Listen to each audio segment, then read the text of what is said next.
getting the crowd going. Are you kidding me? You are kidding me! Holy smoke! Was there any doubt? Was there any doubt? This is going to be the game. Joel Clutton battling for position. He tips it to the end zone where it's caught by Elijah Jaime at the buzzer to tie the game. Incredible awareness from Clutton, and we've got overtime tonight.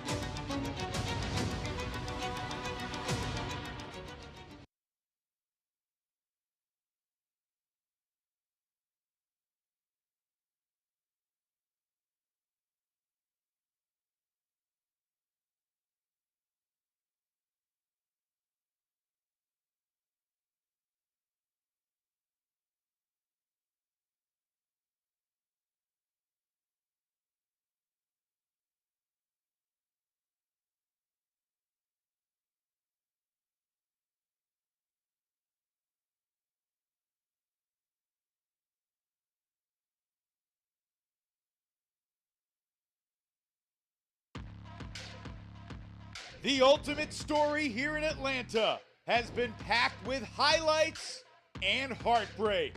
The undeniably talented Hustle have been as explosive as anyone, but they're still seeking that pivotal program-defining victory. Contrast that with the New York Empire, three-time UFA champions, and riding a record 31-game winning streak into tonight's tough test. The Atlanta Hustle hosting the New York Empire in a Super Series showdown. Next.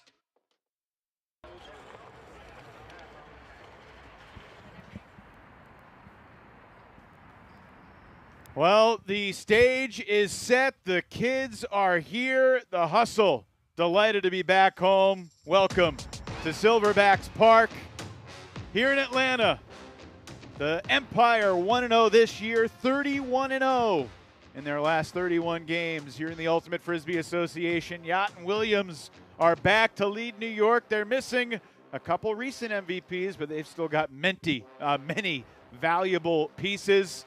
Austin Taylor and Brett Holzmeyer know what it feels like to beat New York. They did it here in Atlanta a few years ago, and we are getting set for the opening pull. I'm Evan Lepler alongside the former UFA Coach of the Year, Brian Jones. And Brian, obviously these are two teams of fierce, competitive athletes, the type of teams and just competitive fires that really make this sport and this matchup so much fun. Yeah, and Atlanta's hungry. I mean, they've been hungry for years, and they can go toe-to-toe with the athletes on this New York team. And one of the things is I just love the presence that their coach, Tuba Bezinjaja, has.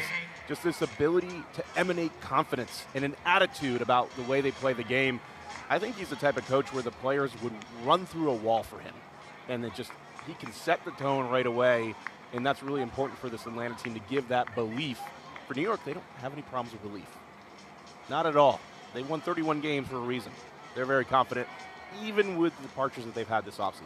You coached the Empire back in 2019 to their first championship. They had not had that championship feel before then, and you get a lot of credit for that. But how have you seen the confidence of the Empire grow, evolve, and blossom since you departed, since they really doubled down on committing all the resources they need to build a dynasty? Well, they just keep doing a great job of talent acquisition and plugging in new pieces, and so it's not about any individual player. That's what we've seen different MVPs over the years. Ben Yacht, Brian Oscar, then Jeff Babbitt, and now they're missing two of those. But even in the past, last year, they missed Jeff Babbitt and John Lithio, two big pieces on their offensive line when they played DC for the championship game in the East Division, and they still did fine. They actually almost played better. There's something about the challenge when your team has a little bit of a different configuration.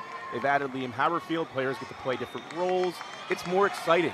And also walking out in the field here for the opening poll is another addition, Sean Keegan. And he has not played in the UFA for a while, but he ain't a rookie. He is a veteran of many championship teams and knows how to play, and he's going to be an interesting piece to add. 37 years old. He'll be on the starting O-line for New York. Ben Yott, Elliot Chartok, Charles Weinberg, Jack Williams, Liam Haberfield, Sean Keegan, and Solomon Rushmeyer-Bailey. Haberfield, of course, made his UFA debut last year as a member of the Atlanta Hustle. And there are a few kind of rough, sore feelings about the departure and how he went. So I know the Hustle players are looking to try to get after him tonight. Earlier in the week, they were predicting thunderstorms. There was like an 88% chance of rain. We got a beautiful day. Perfect evening. Dean Ramsey launches the opening pull, and we are underway. Elliot Chartok catches and centers to Rushmeyer-Bailey. A lengthy Trenton Spinks, veteran for the Hustle, matches up. It's a zony look on this opening point here, Brian. Yeah, they just took Michael Fairley in the lane just for a little bit, and now they're trying to catch up Fairley, finally finding Weinberg as his matchup. Got Justin Burnett chasing around Liam Haberfield downfield. Weinberg gets a touch with Fairley chasing. Here comes Yott underneath, and Ramsey was a step away from the first block. Keegan makes a move. And this is the first touch for Haberfield. Quick reset. Empire offense was not as crisp as they wanted to be in week 1 against Montreal. They certainly were good enough, especially in short field situations. They weren't great hucking it. Shy of the end zone for Haberfield. Long reset for Keegan. It looks like Atlanta's trying to stop the Hucks early on, and New York is just content to swing it around. A lot of great throwers on this line that aren't looking to do too much. And that's an interesting attack strategy if you're the Atlanta defense. Historically, New York has done very well with the Huck, and they've got great athletes, especially Ben Yott. But letting them just stink and dunk and swing it around looks comfortable for the New York O-line. About a minute and a half off the clock, and Sean Keegan from Ben Yott for the opening goal of the night. Again, just a really great possession to open up this game for New York. They do a great job of just taking what's given from the defense, dumping and swinging, nothing close to really a block, a throwaway. And this is kind of the New York machine when they just get running, right? They don't have to rely on a superstar to get the job done. Keegan breathing a little bit of a sigh of relief. I know he was questionable to almost get into this game, but he's been a veteran of many big games, club championships, and now trying to capture a UFA championship at the end of his career. Marquez Brownlee lets it rip downfield. Christian Olsen will center to Austin Taylor. Out there with Bobby Lay, Brett Holzmeyer, Hayden Austin Nab, Jeremy Langdon, and the veteran Matt Smith playing his 100th game as a member of the Hustle tonight. Hustle has been with the team since its inception in 2015. There's the first touch for Smith over to Langdon. Neither Smith nor Langdon played last week at Carolina, and it was clear those guys were missed. Crossfield hammer for Lay, shooting it deep. Olsen unable to land in the end zone, but he keeps the disc up, resets for Holzmeyer. And a quick flip for the Atlanta score. Jeremy Langdon, fiery personality, and the equalizer 1-1. What a great catch by Christian Olsen to save this possession. And he was wide open. Bobby Lay did the right thing. We're going to see on the replay. He throws this blading disc, and then Olsen's going to be able to come up with it. A little bit of... It's a warm night. It's not a typical Southern heat night. Look at this. Olsen just on his shoulder. And then from there, it's just finding the open hands, ending the possession. You said Langdon's got that fire. There's something that was missing from last week's game against Carolina. Langdon, 31 years old. Played for the Jacksonville and Tampa Bay Cannons. Also played a season for the Dallas Roughnecks during their heyday. Fantastic athleticism, an incredible playmaker on both sides of the disc. This time it's Rushmeyer-Bailey centering to Chartok. Reversal of the first point. Keegan coming from the front of the stack. Weinberg marked by Jakeem Polk.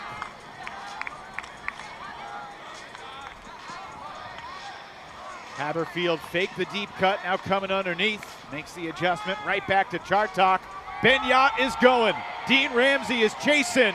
And the game's first turnover comes less than 3 minutes in. Dean Ramsey in a good position. Not the exact hucking look you would want.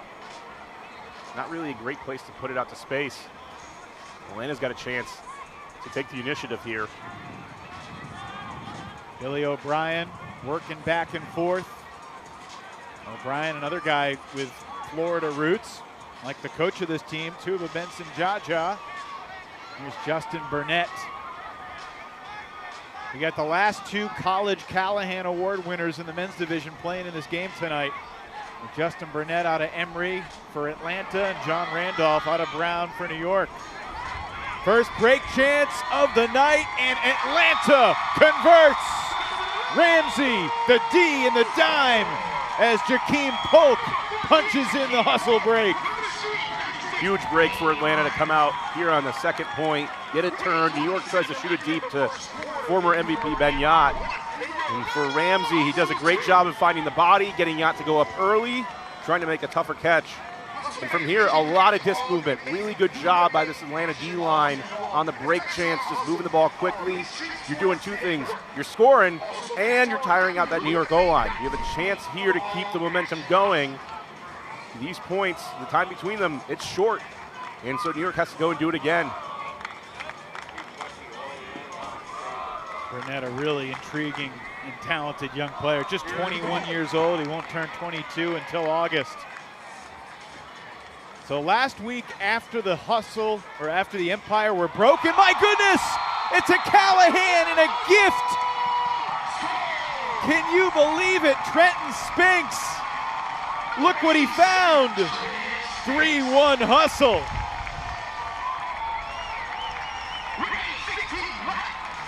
It's a new disc in this league here in the UFA, and I think the players are getting used to it, but that doesn't necessarily explain what just happened there, Evan. A little bit of a bouncy ball, pinball action, and like you said, also finds the Callahan. I mean, that's just, I don't think you get a better, easier score in your life. 85th game of Trenton Spinks' UFA career. It's his first Callahan. Chartok. Well, he was a little nervy that first catch after the doink. They get a whistle and contact against Atlanta. You can see right away Atlanta's coming down with 3 people on 2, right? 3 defenders in that space trying to prevent anything downfield, but Rishmar Bailey gets it through, and it's a little bit of a zone look. Looks like a 3-3-1, almost a diamond in the front. And you have Dean Ramsey deep, directing traffic. How long does Atlanta want to stay in this zone before they flex back in a man? I think you stay in it till half field. You just want to make things a little bit more difficult, make New York think a little bit. But eventually they'll figure it out, because it's a rather flat zone. They're allowing every pass backwards, and now they've broken through, and now's the time to transition it, or that's when I would call it. Atlanta staying in the zone look. Williams, quick give and go with Weinberg. 5 minutes gone here in this opening quarter. The hustle with back-to-back breaks. One they worked for, another that was gifted to them, and now New York earns its second hold with Weinberg punctuating the point. It's 3-2. It's nice to throw those different looks if you're Atlanta to try to see what's going to work out. And you come close a couple times where New York has to thread the needle. They do it well, and they're able to work it through. And it's hard because you have to weigh the two possibilities if you're Atlanta. Throw the different look or throw a high-energy person defensive line there. New York's tired. They just got broken a couple times. One was short, where they wasted basically no energy. The other one, though, they've been out there for 3 points in a row. That's an easier O point for that New York Empire offensive line. Well, the hustle O-line back on the field. Carl Eckwurzel with his first appearance of the night. This pull looks like it's not coming back, fading out of bounds, and Atlanta will take it from the brick mark, 20 yards in front of the end zone.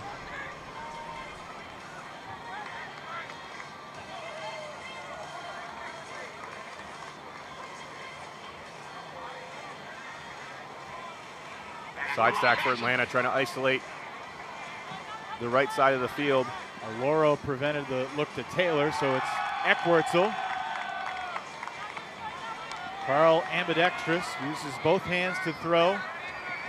Big bid from Matthias Ling coming underneath, but Hayden Austin Nab able to secure the under, and then laying out to secure the reset from Matt Smith.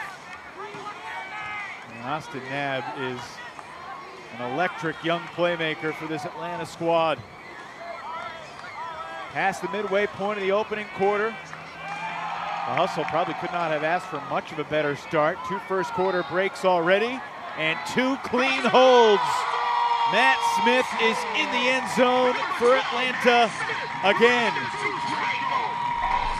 The 342nd goal for Matt Smith as a member of the Hustle. And a 4-2 lead for the home team here in Atlanta. Are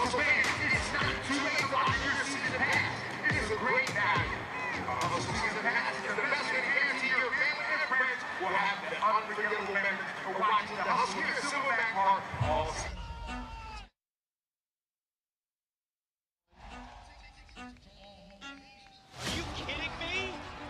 You are kidding me! Holy smokes! Was there any doubt? Was there any doubt? This is going to be the game. Joe Clutton battling for position. He tips it to the end zone where it's caught by Elijah Jaime at the buzzer to tie the game. Incredible awareness from Clutton, and we've got overtime tonight. On the grand stage to keep possession. Huge bid, gets the time. Great opportunity for the Germans, and they break with ease. Throw it the full 80 yards to the field? Are you kidding me? And an incredible catch. You are kidding me. Oh my God! One of the plays of the year.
Jakeem Polk's pull is whistled dead. Not sure if we had an offsides call.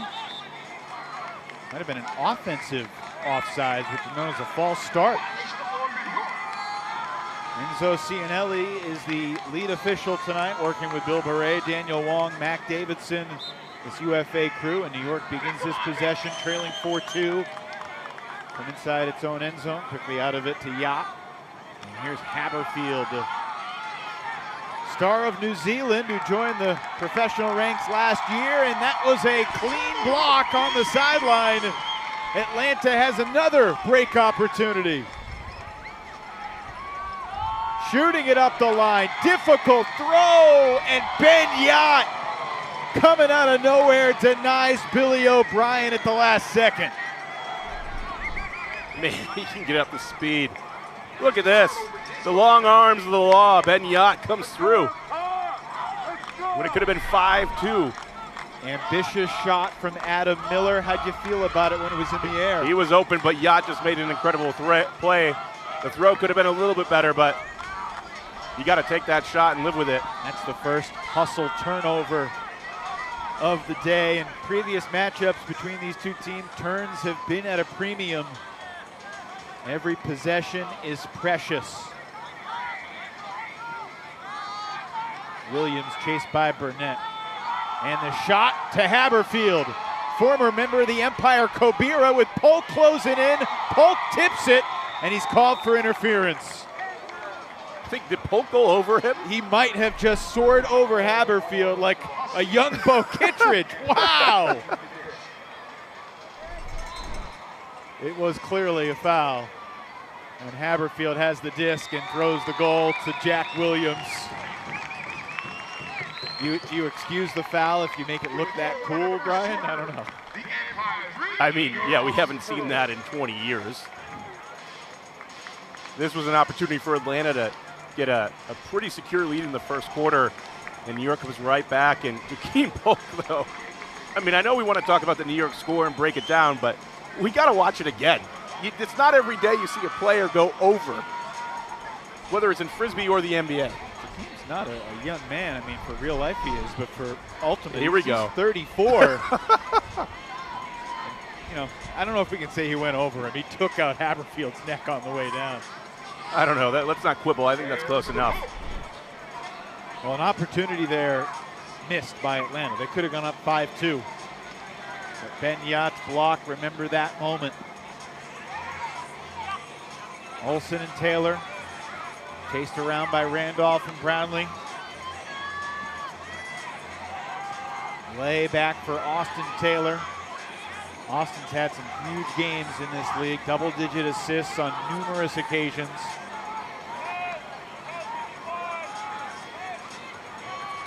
Ryan Drost, the UFA's all-time blocks leader, chasing Jeremy Langdon this possession. Atlanta's moving it back and forth a little bit. They're not gaining very many yards. They're getting it to Bobby Lay. They're getting it to Brett Holzmeyer. And they still haven't gained much, but they're still looking to hit these deep shots. And that's the difference between these two offenses. When New York swings the disc, they gain yards, work it gradually down the field, and here we go, some vertical momentum. Holzmeyer coming under. Antoine Davis began the possession on Holzmeyer. Now Brett Tan's got him. It's a floater cross field. Randolph put the pressure on, and the foul's going to go against New York's John Randolph as the disc clangs off Christian Olsen's hand.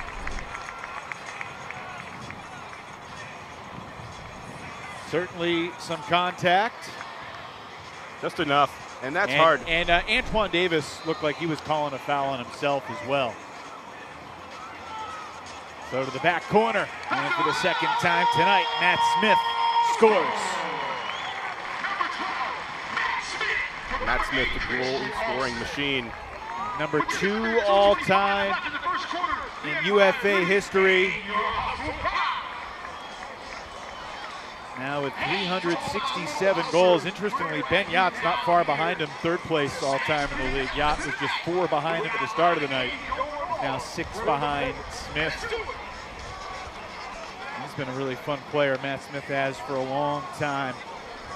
Just been churning his entire career. Tough to cover. Doesn't stop having that motor the entire game. Game is settling a little bit, but with still some fireworks, some fouls, some near misses. I think we've had everything so far. We've had a Callahan, we've had somebody jump over somebody else. We have not seen the Empire get a break or even get a break chance. Atlanta's offense has been perfect so far in the first quarter. Perfect, but not looking the crispest. Still better, still in a good position. Yeah, swings it for Keegan. Under 2 minutes to play in the first. New York offense uses the lateral width of the field well. You see how they hit these smaller passes that just lead to these yardage gains. They switch the field, they're able to take advantage of it. A lot of lateral cuts.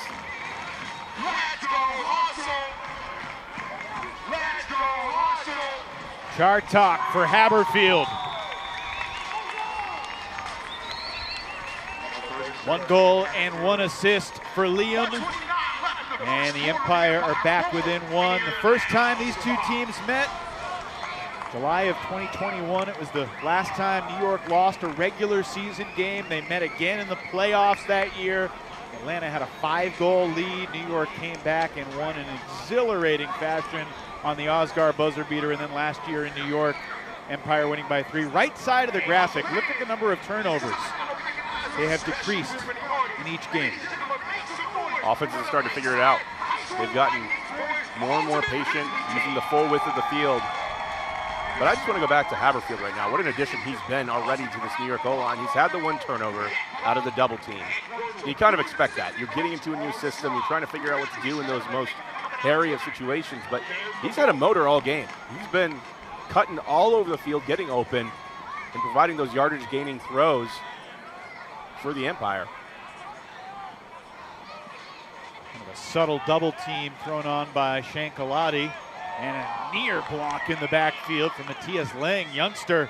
Matthias Ling, 24, out of University of Chicago, has been throwing his body around here in the first. Righty push pass this time from Eckwurzel, and then Austin Knabb gets it back to Christian Olsen.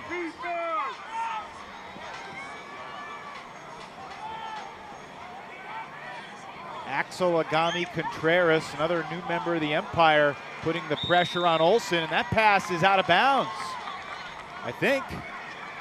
I'm seeing this a couple times now. It looks like Atlanta, as it gets ruled and talked about, Lay still has the disc, but Atlanta's straining their handlers. Even right now, Lay doesn't have anybody back until Hayden Austin Knabb comes back, gets the disc. This is happening a lot, where again, no one in the backfield for Atlanta.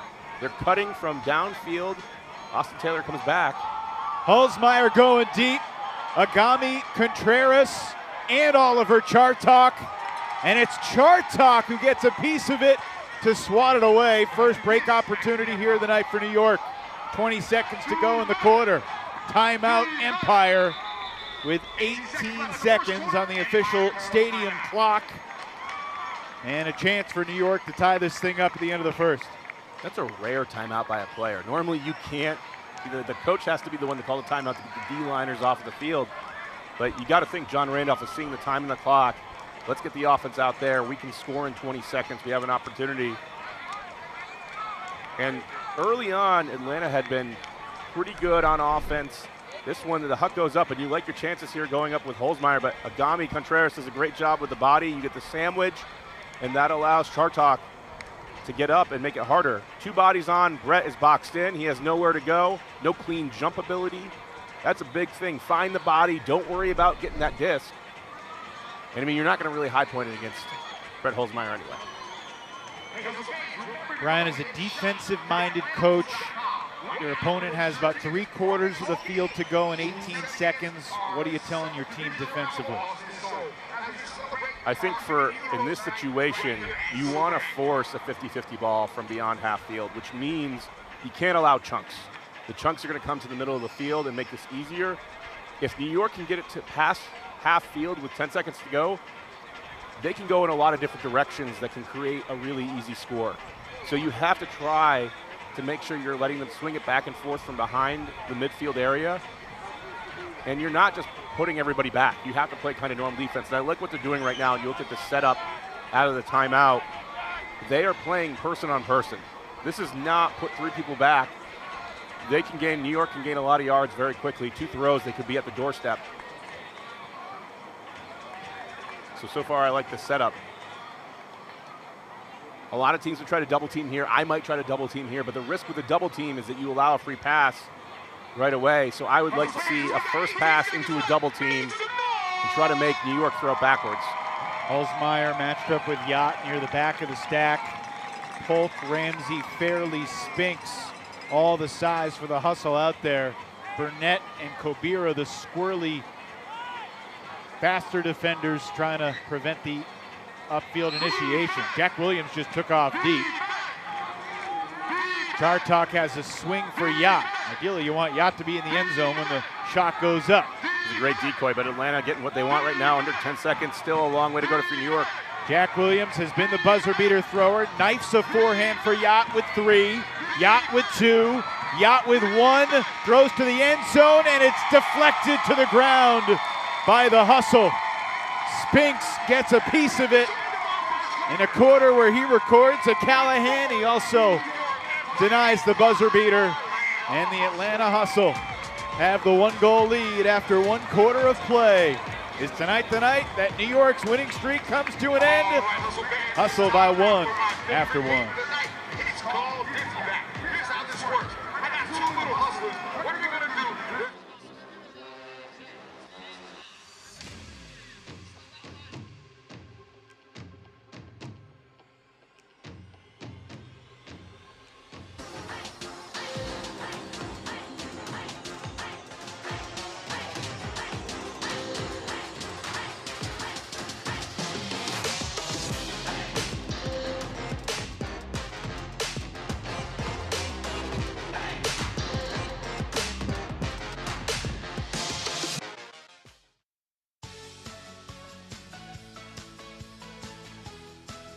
Hello, Premium Trail Mix. Power Up is a snack that is uncomplicated and uncompromising. Every ingredient is thoughtfully sourced and carefully crafted for a mix that elevates your snacking experience. There's no better way to power up your day.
Yeah, so at the end of the first quarter here, New York, they have an opportunity.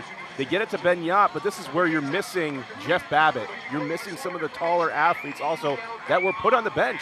They put their O-line out there, not expecting to have to toss one up. Yacht sat there for a few seconds, decided to elect to not throw the jump ball. That's unheard of for this Empire team over the last few years. I remember talking with you after the Babbitt news came out, Jeff not returning to New York as contract negotiations broke down for the reigning MVP. And you said the biggest difference would be in the end of quarter situation. Those have been free points for New York. Now Boston is enjoying that benefit. It's a great benefit to have. Someone who had that benefit makes you feel really good, really confident. And your championship game against Dallas 2019, 3rd quarter buzzer beater, Jeff Babbitt. It's become his tradition. Changed the game against Dallas out in San Jose. Hard to believe that was 5 years ago. Feel like 5 years ago to you? Feels like a longer time ago now. It's so much fun to watch these athletes now. The game's just gotten better and better. Austin Taylor sizzles it through. Christian Olsen's hammer for Hayden. Austin Nabb, and it's off his fingertips. That is a shocking decision if you've been watching Christian Olsen for a long time. He is normally the glue piece of this team, always reliable, always taking the right shot. And Austin Nabb was open there. And that pass should have hit, but I'm just still surprised to see that from Olsen, and New York gives it right back. Brownlee leads Jeff home just a tad too much. Couple throws off fingertips. And Bobby Lay slings it cross field. Olsen is there. This is what he's known for. Bobby Lay is always hitting these cross field shots. You can see him warming him up before the game starts. He's so good at the loopy, weighty forehand out to space. And you can see there's no hesitation. You see the drop first of all, and then New York gives it right back off the hands of home. But here, this is the Bobby Lay special. Boom, right away. It goes up, no question about it. There's not much space there. That is his throw. And the key to that throw is to not float it too much, to have the edge the right way, to get it over the defense, but not give that defense a chance to run it down, because, as you know, that's often the throw that you're trying to get. Yeah, as a defender, you're saying, we're going to live with the crossfield. You're going to be ready to go on it. But you have no chance when I say go on to attack that disc. It's down, it's in the receiver's hands, it's a goal. Dirty hold there for Atlanta. Right now, Empire with more turns than scores in the game. 4 goals, 5 turns. Rushmeyer-Bailey with a big swing to a wide-open Elliot Chartok, who was unavailable last week. So tonight, Elliot's season debut. Jack Williams gets free. Justin Burnett trying to set the mark, but also not getting too close. Lucas McClamrock hustling defensively with Chartok there.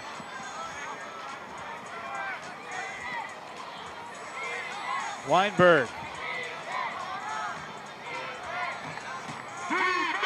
The versatility of this New York offense is really important because right now Atlanta's playing great defense, forcing different people in the handling positions. They still have Saul Rushmeyer-Bailey and Elliot Chartok back. What's impressing you about the hustle defense? They're just staying really tight right now. New York's not gaining as much on their swings. Keegan takes the shot. A couple cutters are there. And it's Weinberg beating Kobira to the spot.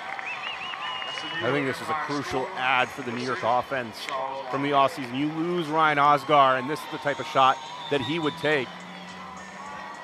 When you add Sean Keegan, looks like we have Kobira afterwards shaken up a bit.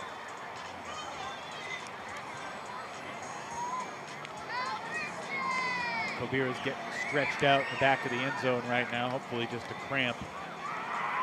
But this is what Sean Keegan adds to the New York offense, and that's really important to replace, is that when you have these open hucks that are still tight windows because Kobira is coming down the mountain like a freight train, and if that throw isn't that good, that's a block.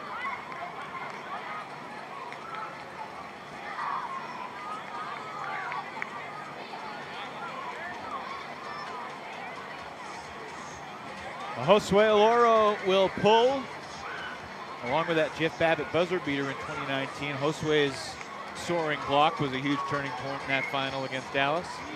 Can't win without both of those, that's for sure. You need great players to make great plays, and Josue has done that many times. Of course, we've seen it from Jeff. It's his calling card. And it's going to make a fun Eastern Division this year. Fun for all of us spectators. Boston 2-0 after their comfortable win over Toronto earlier tonight. Glory beat Montreal last week, so 2-0 against the Canadian teams as Lay sends Ekwartzel. Oliver Chartok chasing, but to the summit goes Carl, end zone. Ekwartzel with his first of the night. I'm going to say it again, Bobby Lay has those cross-field hucks. He does it immediately. There is no hesitation. It's what he's looking for. We see him dancing a little bit, and this is always a good decision to put it up to Carl Ekwartzel, one of the most athletic, naturally gifted players that you get to see in the game. And this is exactly what you have to be ready for with Bobby Lay, especially if you're going to run a forced middle defense. I thought Carl's jersey looked a little tight. I asked him what size it was, and he said medium, the smallest medium I could find. Not sold in stores, but Bobby Lay right now playing a perfect game, 12 for 12. Those last 2 assists, and he's just starting to get going. That forced middle defense leaves the crossfield open, and something that New York has used over the last couple seasons to great effect, but you're forcing Bobby Lay to pivot back to the middle of the field, which means, hey, this is what I want to do. We'll look in the aftermath of the heartbreak at the end of last season for Atlanta. The guys on this team had a decision to kind of wallow or double down on the training, renew their commitment. And Tuba Benson-Jaja said Bobby Lay is one of those guys that really doubled down in the best shape of his career as Haberfield throws up a moon ball. Yacht versus Burnett and Ramsey, and the defense wins. It's not a great decision, even though Yacht's wide open. He's standing there, and he gets sandwiched between 2 great athletes. Yacht didn't love the celebration from Burnett, mocked him a little bit. I don't know, maybe Yacht did like it. He's a talker, he enjoys tripping back and forth. Yeah, he loves that part of the game, and it's going to just motivate him. Now Atlanta with a chance, and you can see this fast movement that they've been incorporating. They had it on the first break of the game, potentially tiring out this New York O-line. Hustle officially 1 for 2 on break chances. Curiously, the Callahan does not count as a break chance because there's no conversion. You just score. We got to fix that. We probably do. That's the breakiest of breaks. The system's broken, is what you're saying? Chance to take their first 3-point lead of the night right here. The D-line has worked it fairly. Resets for Spinks. Plenty of side near the front pylon. Scuber to the end zone. Tyler Randall.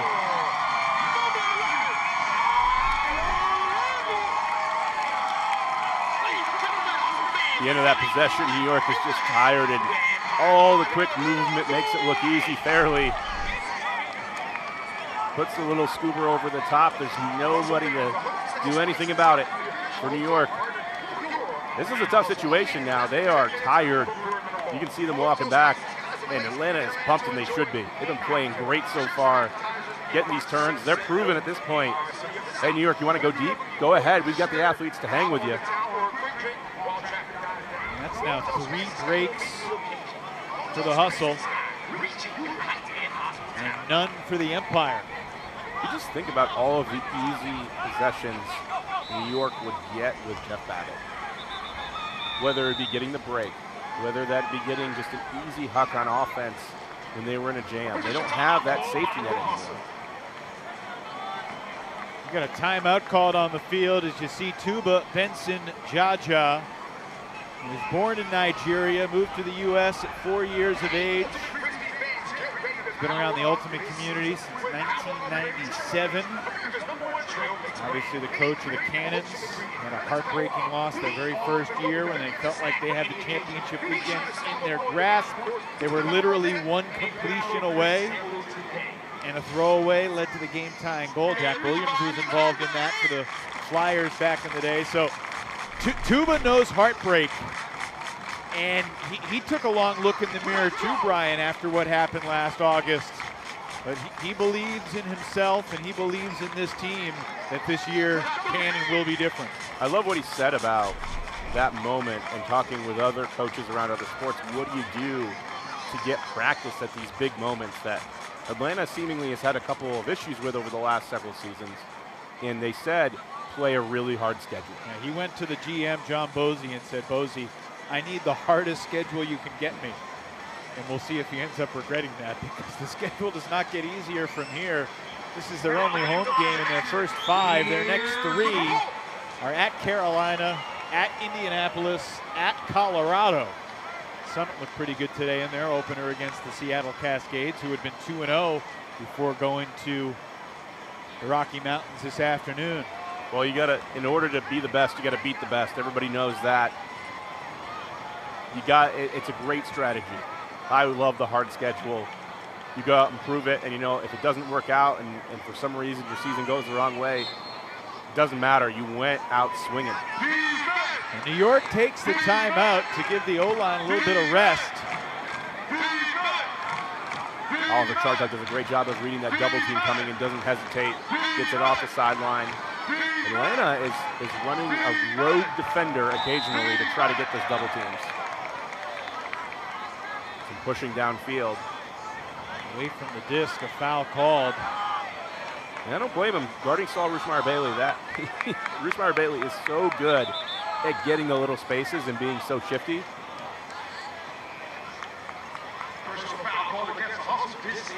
Adam Miller pleading his case, but Rushmeyer-Bailey has drawn a lot of physical defenders because it is just tough to stop him from getting the reset. And so it's a 20-yard unsportsmanlike against Atlanta. Miller in the stack, called for the violation. And now the officials looking at each other. Michael Fairley thinks they've marked off too many yards, and now they're going back the other way. Was it perhaps offsetting calls?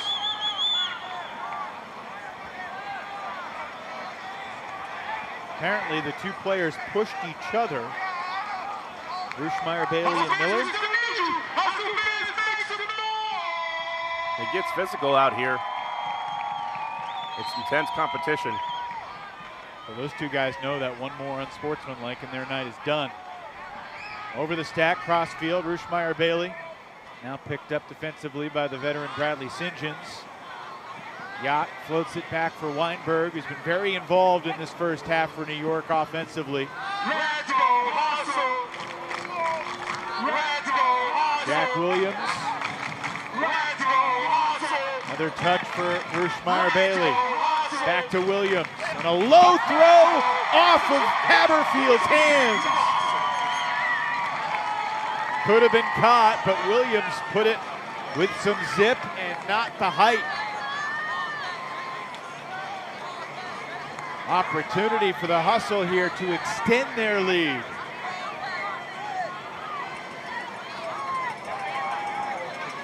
St. Johns up ahead for McClamrock. Adam Miller lets it rip. Burnett in the end zone, double teamed. Doesn't matter! Justin Burnett skies the Empire, and Atlanta leads by 4. I'm not going to lie, I thought this one was going to get a block into the magic of Justin Burnett after the turnover. Plucks it out of the sky in front of 2 Empire defenders. Atlanta leads 9-5.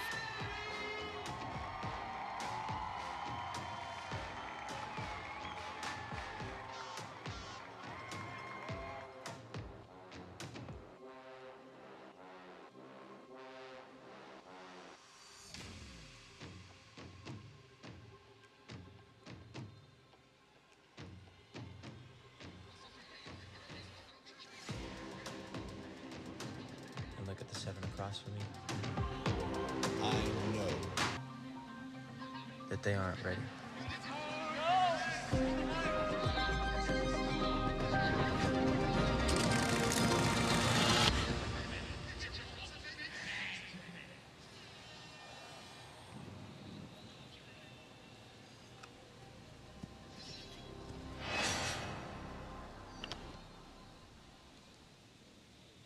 Throw like a pro with a new Pro Ultimate Frisbee. Created with input from the sport's premier passers, the Pro Frisbee is specially designed to fly through the wind and maintain its edge.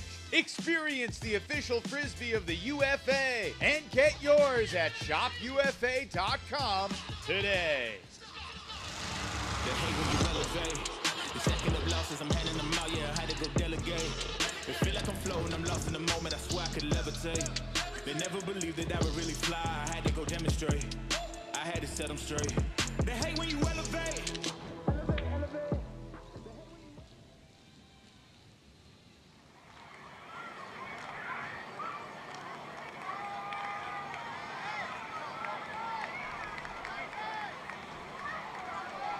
Also, fans, all the things you use, make sure you stay hydrated, get all the great food and snacks at the Red Root, better known as Willie B's.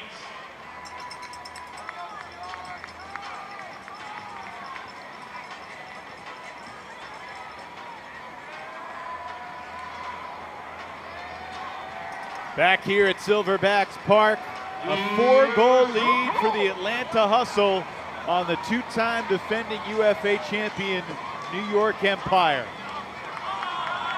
Riding a 31-game winning streak into tonight. Liam Haberfield not wasting any time, turning it over on a deep shot intended for Ben Yacht. Yacht didn't know it was coming. There was no cut right before the throw went up. And even though we've seen that look work out in past years, right now the Empire are out of sync. And this is precarious. Not what you want after that TV timeout. You get a little bit of a rest to recover. You don't want that first pass being a turnover. You have to play defense again. And the Hustle will take a timeout, get the O-line on the field. Atlanta with 4 breaks already.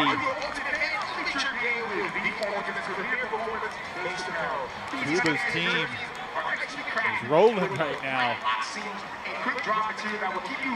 They are aided by turnovers from New York.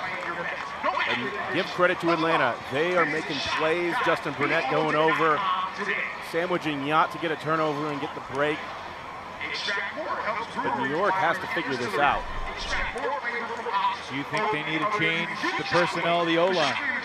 I wouldn't hesitate. You got a lot of talented players. I would look at adding John Randolph to that O-line. I mean, this last one is just tough. Jack Williams, before the game, was talking to him about the new disc, and he said it has a tendency to almost die instead of float at these little positions.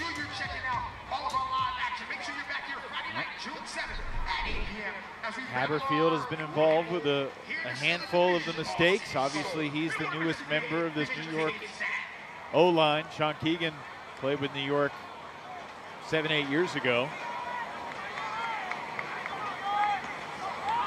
Billy O'Brien staying out there. Brett Holzmeyer at the back of the stack, guarded by Antoine Davis. We asked Tuba Benson-Jaja his thoughts on attacking New York defensively. He said, we want to go after anyone but Antoine. We know that Antoine is dangerous, as he showed at the end of the year last year, earning championship weekend MVP honors. And a strong close to the season earned him Defensive Player of the Year as well. He had 5 blocks, Brian, at championship weekend. 2 against the Soul, and then 3 in that championship game against the Salt Lake Shred. He was already a great player before last season, but he elevated his game to a whole nother level. And it's been really fun to watch. But Atlanta doing something interesting here. Kind of a hybrid line out here for the break. It's still mostly D-line players, plus Brett Holzmeyer. What do you think of that personnel choice? I would have put my offense on the field, and I'm wondering why this is the case. Ramsey's going deep. It's a laser, and he can't get there. I don't know what the thought process is. Let's not tire out our whole O-line, but this is why you put your O-line in the field. Ramsey's wide open, and you just want Lay and Taylor taking those shots. New York right now out of timeouts. John Randolph called one, and they used the other one to rest the O-line. So this is the Empire D-line right here, and a great diving catch by Ryan Drost. And you know what? One of the earlier timeouts must have been called by Atlanta, because we do have a New York timeout. This is their final timeout of the half. My apologies. Just under 4 minutes to play. Anthony Nunez and Matt Stevens and the rest of the Empire leadership will get their offense back on the field. We'll see who's out there. Doesn't look like we're going to see any major changes right now for the group of Yacht, Williams, Weinberg, Rushmeyer, Bailey, Keegan, Chartok, and the newcomer, former member of the Hustle, Liam Haberfield. It's a hard decision to make for these. If you're the coach of the New York Empire, you're considering Liam Haberfield's new, Sean Keegan's new. Let's not try to change too much and try to work through this. It is a long season. And as much as they have had the 31 wins in a row, that almost gets to be a burden. It prevents you from rising above to become your best selves, because you have to go through adversity as a team. Every single year, even when you're as talented as the Empire. And you look like the conversation here with Nunez and John Randolph, you got to wonder, is it about putting John on that offensive line? He's been a two-way player for them in the past, great athlete. But giving all of these players an opportunity to gel and work through the problems before deciding to change things up, it's a tough call. I think it's really about the conversations you're having with the players leading into the games. Is it going to be a surprising switch to maybe put John Randolph in and put somebody else out? That's what's going through the mind, is does this hurt the team more by making the switch and making them feel underconfident? And the teams are ready to go. The officials were holding up play for a moment. It's a great night out here. No wind, just great conditions for throws. This new disc that flies forever.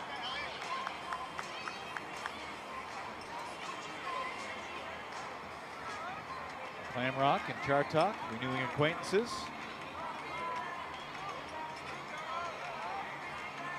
How you feel about your new UFA shirt, Brian? Fits nice, thanks to the crew and putting it together. New gear for everybody this year. New York trailing by 4. I've not said that too many times over their past 31 games. You said it though at some point in a couple playoff games against Atlanta. a couple years ago. That was before their last loss. But you're right. Either a foul or travel, and the contact call goes on Burnett.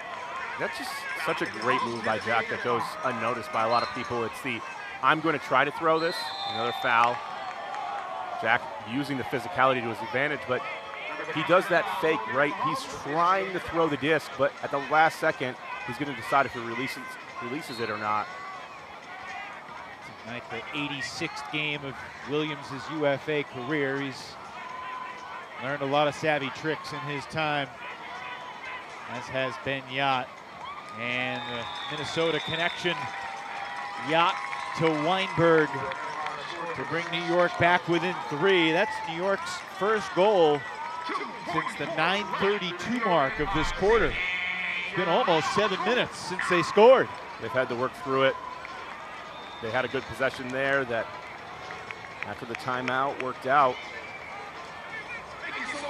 They're so good at moving the disc laterally. You still see that. It's just they haven't had the hucks. They haven't had the quick possessions that they normally would have had in past seasons. And so they have to work it a lot, and that allows Atlanta to clamp down on defense. They're bringing a lot of pressure on this home crowd in this home opener. This great venue. Yeah, fans packing Silverbacks Park here in Atlanta. And we got about 2.5 minutes to play in this opening half.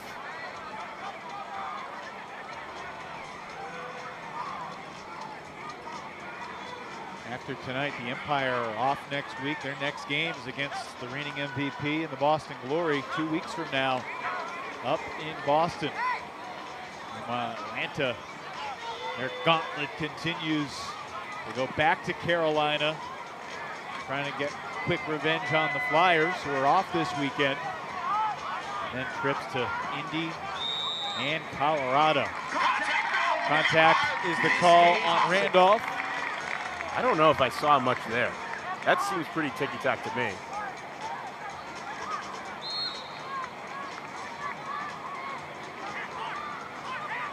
Smith, reset, dangerously hanging, and it's knocked down to the ground, but we're gonna get a call.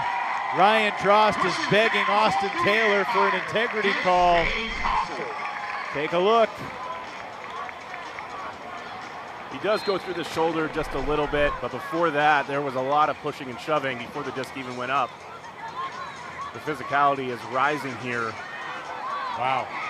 Ryan Drost just got run over by Austin Taylor in the backfield. To Drost's credit, he popped right back up and sets an aggressive mark. Taylor to the end zone. Smith wasn't cutting. Can he beat Randolph? Do we get a call? Yes. Interference, and now an integrity call from Smith, overturning the official's ruling. It'll be New York's disc. Both are fighting for position, and Smith does get knocked over, but the disc was well past that point. Good integrity call from Matt Smith. You gotta respect that. There was certainly contact. It was a defensible call. He could have maintained it, but that's an ultimate player's decision right there. Matt Smith playing his first UFA game as a father. His daughter, Lila Jade, born about 3 months ago. She's in the stands tonight. Long hammer eludes Holzmeyer in favor of Davis.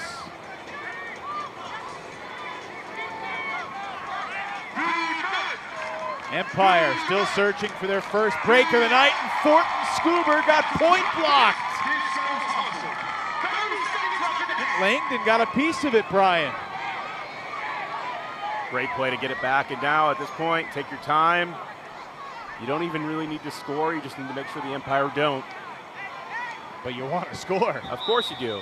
We get another whistle. Holzmeyer getting the feet tangled with Davis. Clock stops with 16 seconds left. Now, my question, do you want to take the last shot and not score with 5 seconds left? I think at this point you're on the goal line, you just score, you don't worry about it too much, and you try to defend, because either way, worst case scenario, you're up by 3. And now you have the buzzer beater advantage. There's no Babbitt to be lurking. Yikes. Langdon keeps it alive and throws the goal to a stationary Holzmeyer. Has a little fun dance, 10-6 hustle, 6 seconds to play in the half. New York is trotting out a standard O-line for this 6 seconds as we look at Atlanta punch it in, and this has been a great first half for Atlanta. They've dominated New York with no breaks, but I'm just perplexed here, Evan, and you've seen a lot of these situations. There are a bunch of tall athletes here, Jeff Holm, Marquez Brownlee, Antoine Davis, that could be on the field. You're not going to be able to work it down. Are you as surprised as I am to see a normal O-line come out here? Absolutely. I mean, why not have Brownlee and Davis and guys like that? Jeff Holm even out there in the end zone. Final seconds. Keegan's going to rip the backhand deep.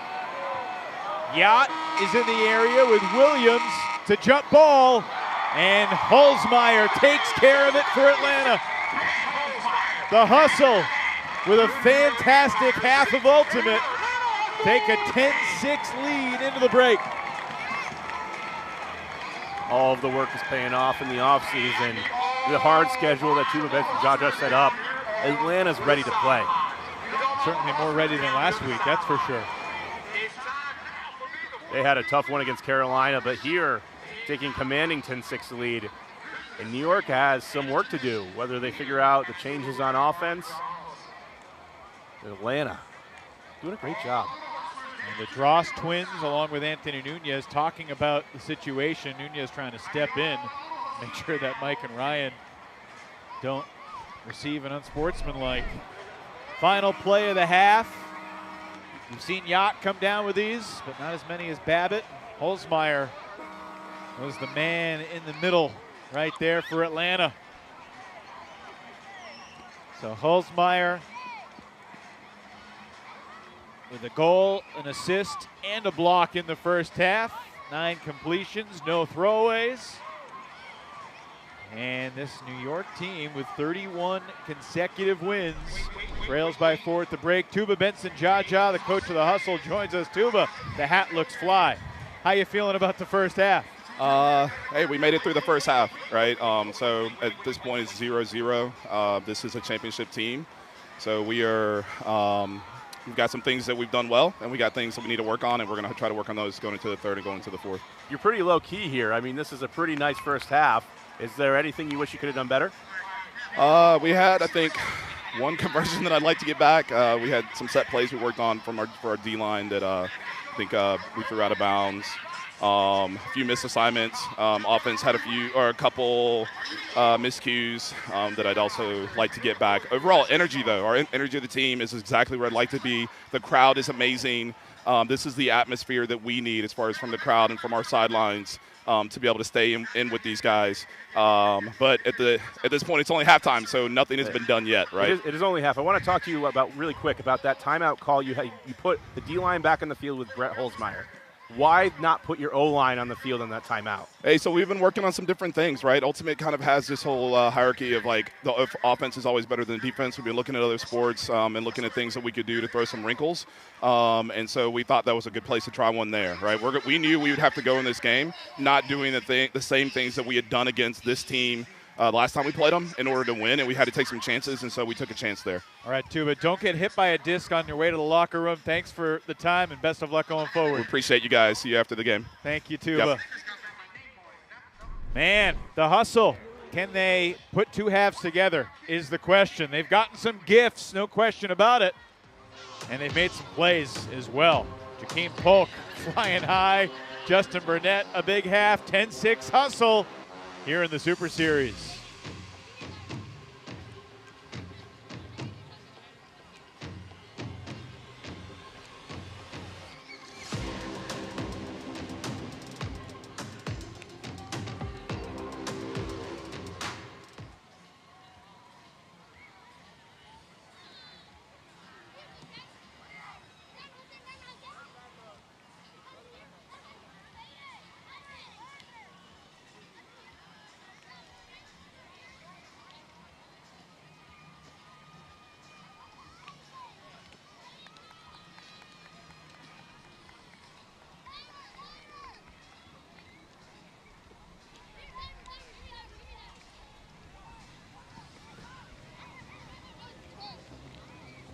To me, ultimate is confidence. Confidence that my focus, my hard work will pay off. I push. So when I step out on that field and look at the 7 across from me, I know that they aren't ready.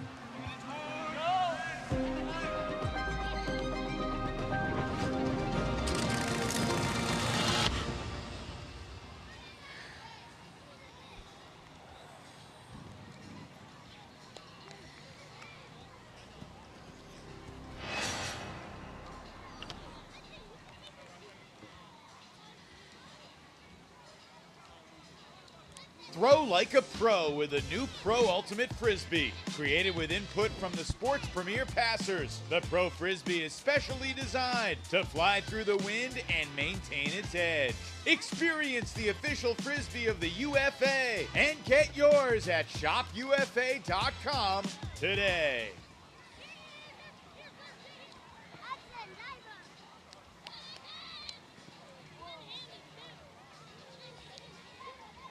Well, at halftime here at Silverbacks Park, they let the fans onto the field. What a fun experience, tossing a disc. A 10-6 halftime lead. The fans certainly enjoyed the first couple. Well, it was really 4 breaks for the Hustle, including the Callahan, which does not go into the official stats as a break. We may need to get that changed. But you think about the 2 end-of-quarter situations where the umpire had the disc. And probably last year, those were Jeff Babbitt's scores. And it'd be 10-8, and it would feel like a totally different game. It would be 10-8, but also it would feel different because Jeff's impact as an MVP, he is the type of player that can score 6 goals and a half. He's the type of player that can take over a game with touching the disc 6 times. But we're seeing this end of the half here, and Ben Yacht. End of the first quarter here. End of the first quarter, he doesn't take the opportunity to put it up. And again, you got to point to the type of the line that was out there as well. New York has elected both times of end-of-quarter situations to put their normal offense on the field and leave some of their bigger athletes they have on the bench. Ben Yacht certainly is that big athlete, but he's the only one out there. We're joined now by the coach of the New York Empire, Anthony Nunez. Anthony, thanks for joining us. You haven't faced too many halftime deficits of this caliber over the course of the last few seasons. What's the mood on the Empire sideline right now? I mean, hey, to quote the great wise Jimmy Dolan, if it was easy, it wouldn't be fun, right? So yeah, we're battling for sure, and we are definitely like trying to fight in and get those in cuts, and we are working hard as we possibly can. Are there any changes you're considering for personnel-wise, line shakeups going into the second half? No, I mean, look, it's too early in the season to give up on anybody or to move anybody and things like that. We're going to try to use this as a data point as well, and we're going to try to fight it out. On defense, you may see some guest defenders and see if we can surprise some things and throw out everything in the kitchen sink. We have some buttons that we can push for sure on defense to get the disc back so that we can get it in. On the end of the second quarter, you put out the normal offense to throw the jump ball. You got one going up to Yacht. Is there any chance in the future end-of-quarter situations you move over some of your bigger athletes from D-line to O for those jump ball situations? Sure, yeah. We're going to see what we can do, and we're going to try to, like I said before, we've got a bunch of push buttons that we can push. The end-of-quarter stuff, like we might see like an Antoine out there. We might see, a Marquez or somebody along those lines and see if we can shake things up a little bit. All right, Nunez, thanks for joining us. We'll let you get back to work. See you after the game. Thank you. All right, bye. Well, Anthony Nunez, his 4th year on the Empire sidelines, but it's his first year without his co-head coach, Charlie Hoppus. They've been working together for a long time. Now Charlie's stepping away, so it's a different dynamic for sure. Matt Stevens transitioning from a player role into a team manager role as well. But Brian, my sense from just your body language in the booth is you're a little surprised that we're not seeing a little greater sense of urgency here from New York. I think a little bit. I think this is a tough call, and I think you heard it from Anthony Nunez. it's early in the season. If you're New York, you're planning on going to the playoffs, you're planning on working through the kinks. It's a new year, and you're going to have these new challenges, new players playing in different roles. It's tough for the confidence to yank a player from the offensive line early in the season and not give them a chance to work it out. Empire beginning the third quarter on offense. Evan Lepler with Brian Jones, our fantastic ultimate production team here in Atlanta. All night long, even the underneath cuts that New York has been getting, the hustle defender has typically been right in the cutter's pocket. And they're bumping on the mark right away. Looks like they're initiating physicality in a lot of cases. But still, for New York, they know how to work through this. They have faced a lot of physicality in the past. All these players have. And nice break throws up the field. Smooth offensive start for the second half for the Empire. Chartok to Keegan, 50 seconds in. And this is where they really excel at it, is they just do a great job with break throws. They have so many players that can do it. Jack Williams going to look at Benyat, who has the little break here, and then Elliot Chartok, just this inside backhand. This is a staple that every good thrower needs, the ability, just the hint of a shimmy, not even, but to pivot back inside, get it off, makes it easy. You don't have to be very open to hit that throw.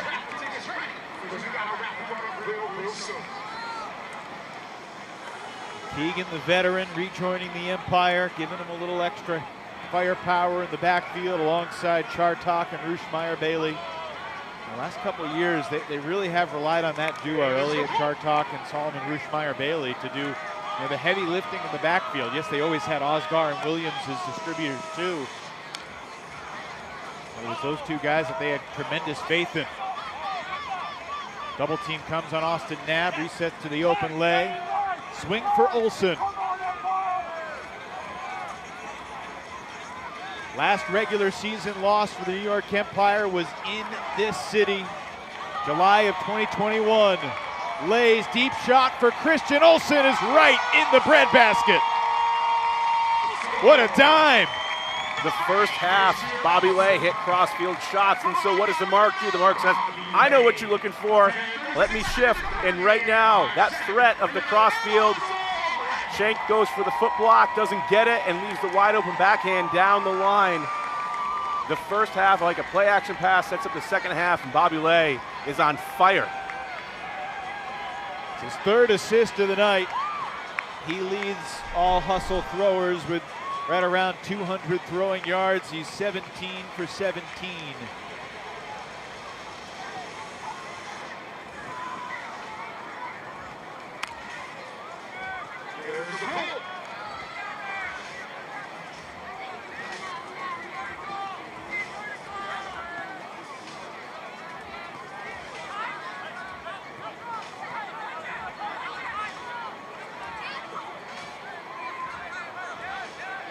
Another zone from Atlanta, that flat. And now looks like they're kind of going into, they change it up. They do a great job here, and I thought it was the same zone we saw earlier, but it looks like they're providing a person in the backfield now to make it look a little different. Just changing something about it up. Make New York think a little bit, hesitate. That's what you're hoping for here. They're taking away the easy swing passes that New York had earlier.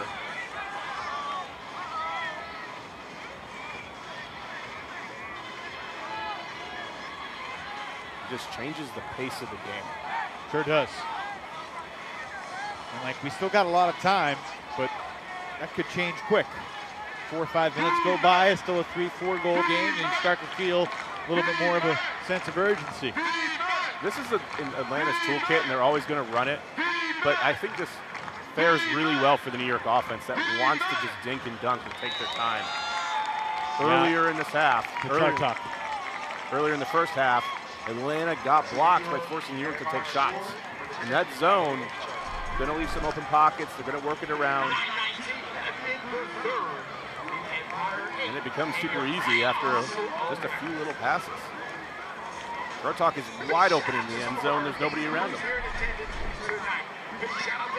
Ryan, last week, the Empire were just 3 for 11 on their hucks against Montreal. So far today, they're 3 for 7. Why do you think New York is below 50% so far this season on their hucks after being 60 to 70% the past several seasons? Well, we've seen a couple that just come out that weren't good decisions, whether it be Yacht standing still in the deep space before the disc was thrown. That's happened a couple times. It hasn't been in rhythm. You'd love to see the shots come from rhythm into where it becomes like a can't miss opportunity. And that really is where they're missing again, Jeff Babbitt.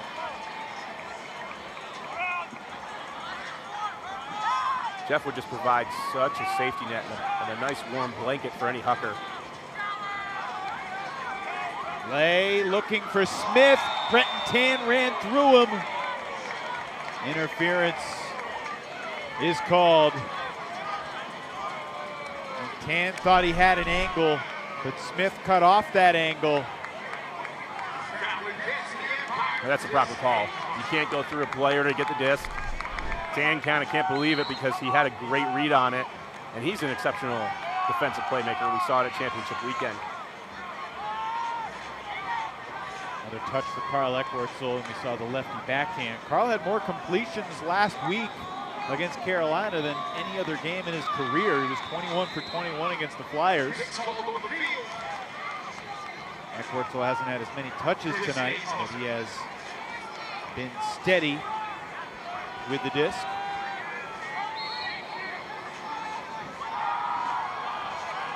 Holzmeyer versus Davis. And Brett Holzmeyer wins the battle for Atlanta. I was just going to say that Holzmeyer's gone quiet. Antoine Davis has done a great job. And he did in that point. He shut down cut 1, cut 2, cut 3, 4, 5, and 6. But eventually, Holzmeyer gets a little bit open deep, just a sliver of space, boxes out Antoine Davis. He keeps that right hand of Antoine Davis at bay, takes it down. Such a different game from last week, Evan. It was startling to watch Atlanta go up 4-1 against Carolina and then have all of these execution errors. But tonight, it has been near perfect on the offensive line.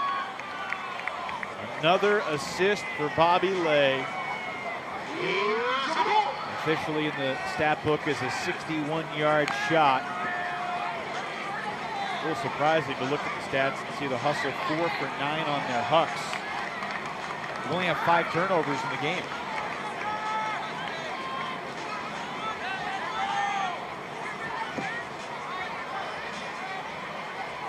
Again, New York has had 2 smooth offensive possessions to start the second half.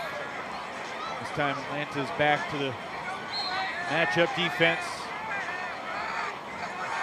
Keegan initiates to Bruce Meyer-Bailey. Tartak explodes out of the stack. Got Yacht going deep, looks him off, resets for SRB.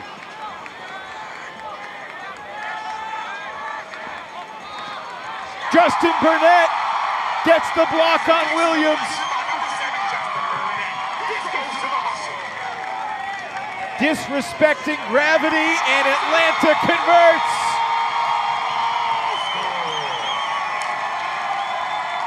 The pressure was building through that entire defensive point. Saw Bruce Meyer-Bailey look left, looked right, couldn't find anybody, and normally Jack Williams is the safety net coming from downfield to get the disc, but right here, the last second, Burnett has a read on it and elevates early, well before Jack Williams even goes up for it.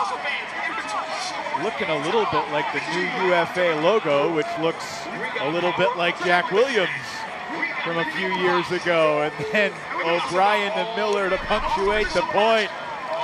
Justin Burnett with 2 Showtime blocks tonight, along with a spectacular skyscraping score. And the New York O-line with hands on their knees, they are gassed. It has already been a long night, and we got a long ways to go. These next 4 or 5 minutes are going to say a lot about the fight in this Empire team. Now, can they get this back to 2 or 3? Or is this lead going to balloon to 7 or 8?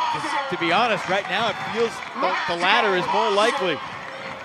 which is crazy to say for this New York dynasty that has not lost since September 11th, 2021. That was the championship game against the Flyers in Washington, D.C.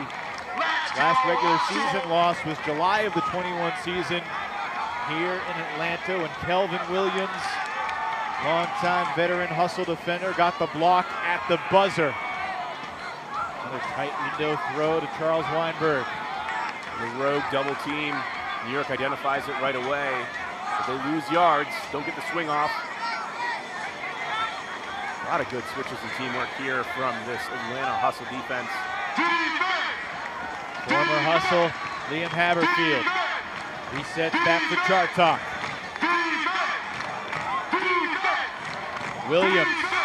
Offense a little stagnant downfield, but good spacing. Plenty of room. Oliver Chartok back to his brother. And the brotherly connection. Elliott to Oliver. And the Empire back within 4. 5:19 to play in the third. It was a hard possession. New York staying hanging tough against Atlanta, but they still have the 4-goal lead, and the crowd is alive here tonight in Atlanta, Georgia.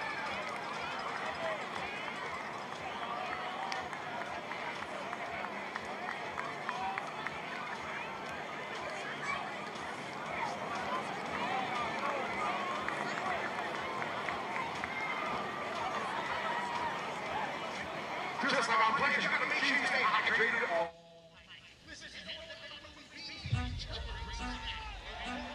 Oh, he's getting the crowd going. Are you kidding me? You are kidding me! Holy smokes! Was there any doubt? Was there any doubt? This is going to be the game. Joe Clutton battling for position. He tips it to the end zone where it's caught by Elijah Jaime at the buzzer to tie the game. Incredible awareness from Clutton, and we've got overtime tonight. On the grand stage to keep possession. Huge bid, gets the time. Great opportunity for the Germans, and they break with ease. Throw it the full 80 yards to the field? Are you kidding me? And an incredible catch. You are kidding me. Oh my God. One of the plays of the year.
Just over 5 minutes to play in the third quarter here in Atlanta.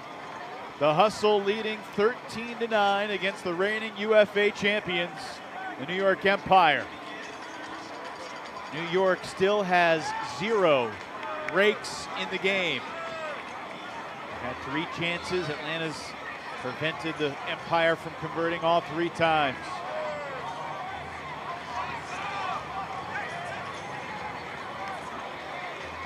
Hayden Austin Nab zips it downfield for Jeremy Langdon. Tough angle throw, but excellent acceleration from Bobby Lay to bring it in. And then shooting it, Hulsmeyer with a help defender coming, but the throw is perfect. And Hulsmeyer scores again, this time in between Drost and Alati. The first couple hucks from Bobby Lay were just a masterclass in throwing crossfield and then throwing deep to Christian Olsen. This one is a more of, hey, I got the big guy. Let me throw it up to the big guy, because he's going to make a play. Mike Drost going for his 200th career block. If it's not Hulsmeyer, he might have gotten it. but it was Holzmeyer. He did get it, and it's not bad to rely on that. We've seen other teams do so, and even New York at times with their big boys. For Holzmeyer, what a ascendancy he's had to the height of his skill. 3 goals so far tonight for Holzmeyer. You know, last week he scored 5 goals. He also had over 500 receiving yards in that game last week, second most in the entire league in week 1. Only Houston's Ben Lewis had more.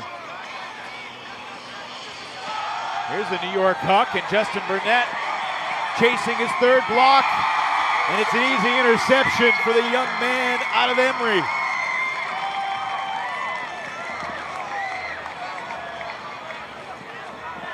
Can Atlanta go 80 and extend the lead to 6? A nice swing from Miller. O'Brien quickly to Polk. As they keep it moving and don't take the final shot too early, this New York team is tired.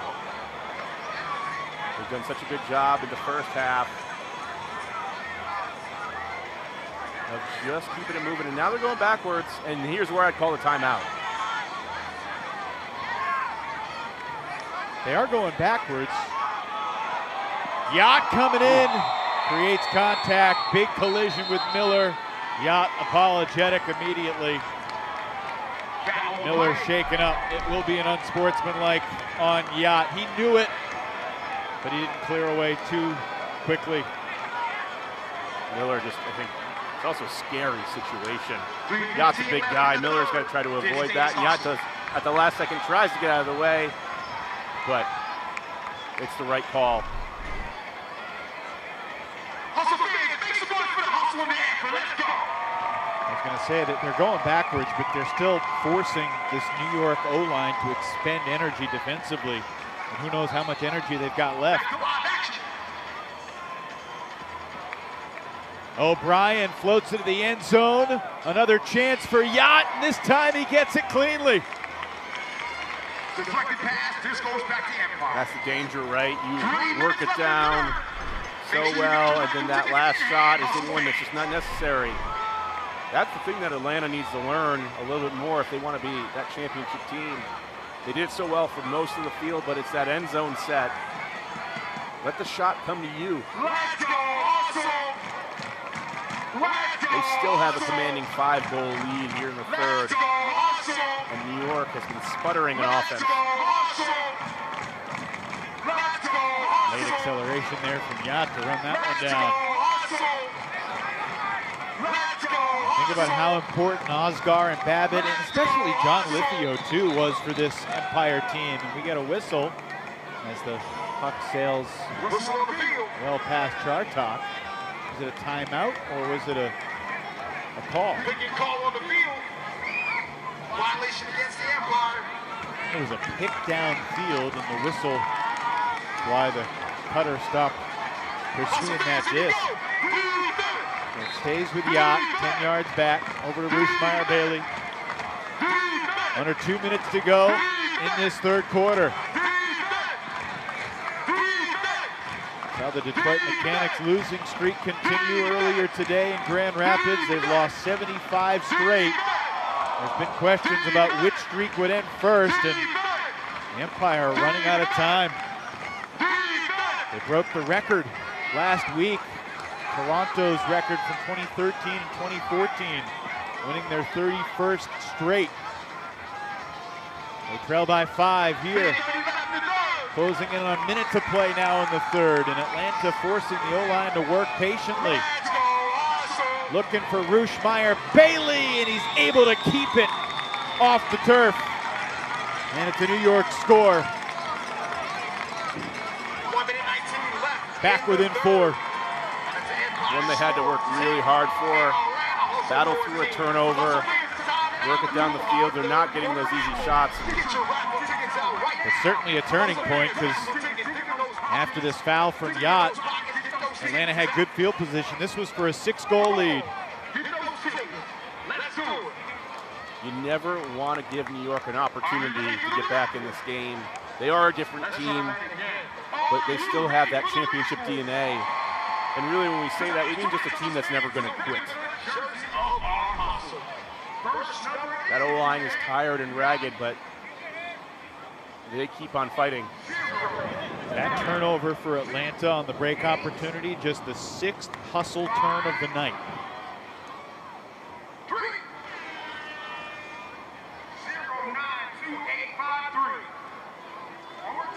Holzmeyer gets the under on Davis. Gains more yards for Austin Knabb. Shooting it, Langdon. Chased by Ryan Drost. Langdon rips it down with a left hand shy of the goal line. Lefties it for Holzmeyer for the score.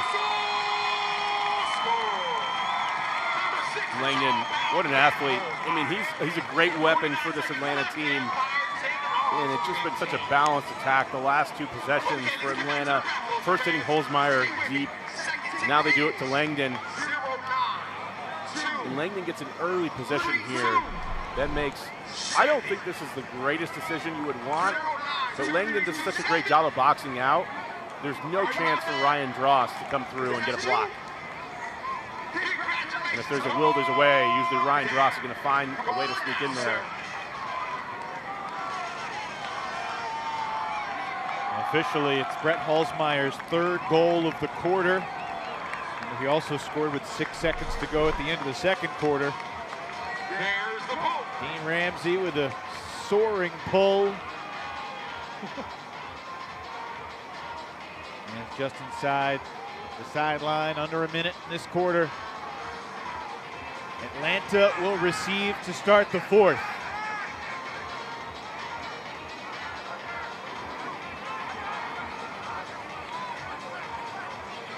Williams thought about it. Oliver Chartok for Yacht. Rushmeyer Bailey keeps it moving. Haberfield, another miscommunication and a turnover. O'Brien picks it off after the bobble from Elliot Chartok. 10 seconds for Atlanta. Tuba doesn't want to use a timeout here. Fairley's going to get it with 2. Fairley, backhand at the buzzer. Near the sideline, hanging up there, and New York with Yacht and Haberfield to swat it down. But Atlanta wins that 3rd quarter, 5-4. They take a 5-goal lead into the 4th.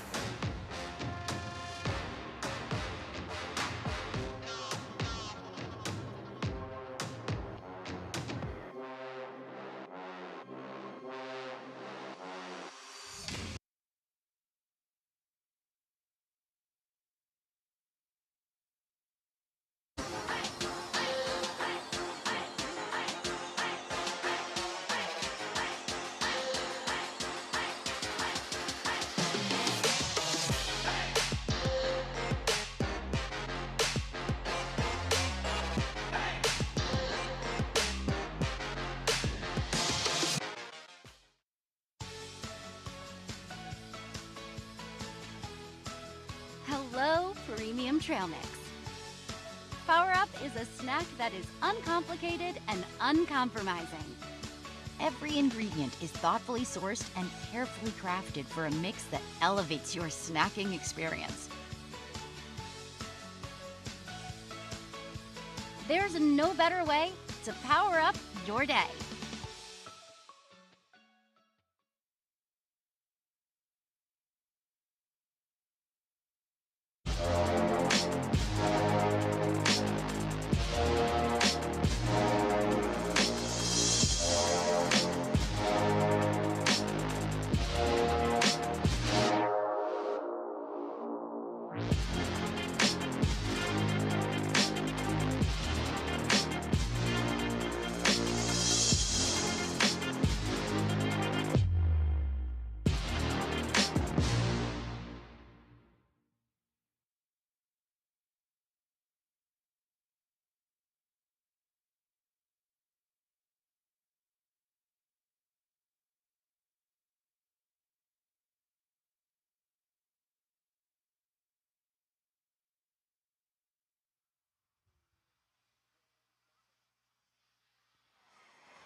Another errant play from the New York Empire.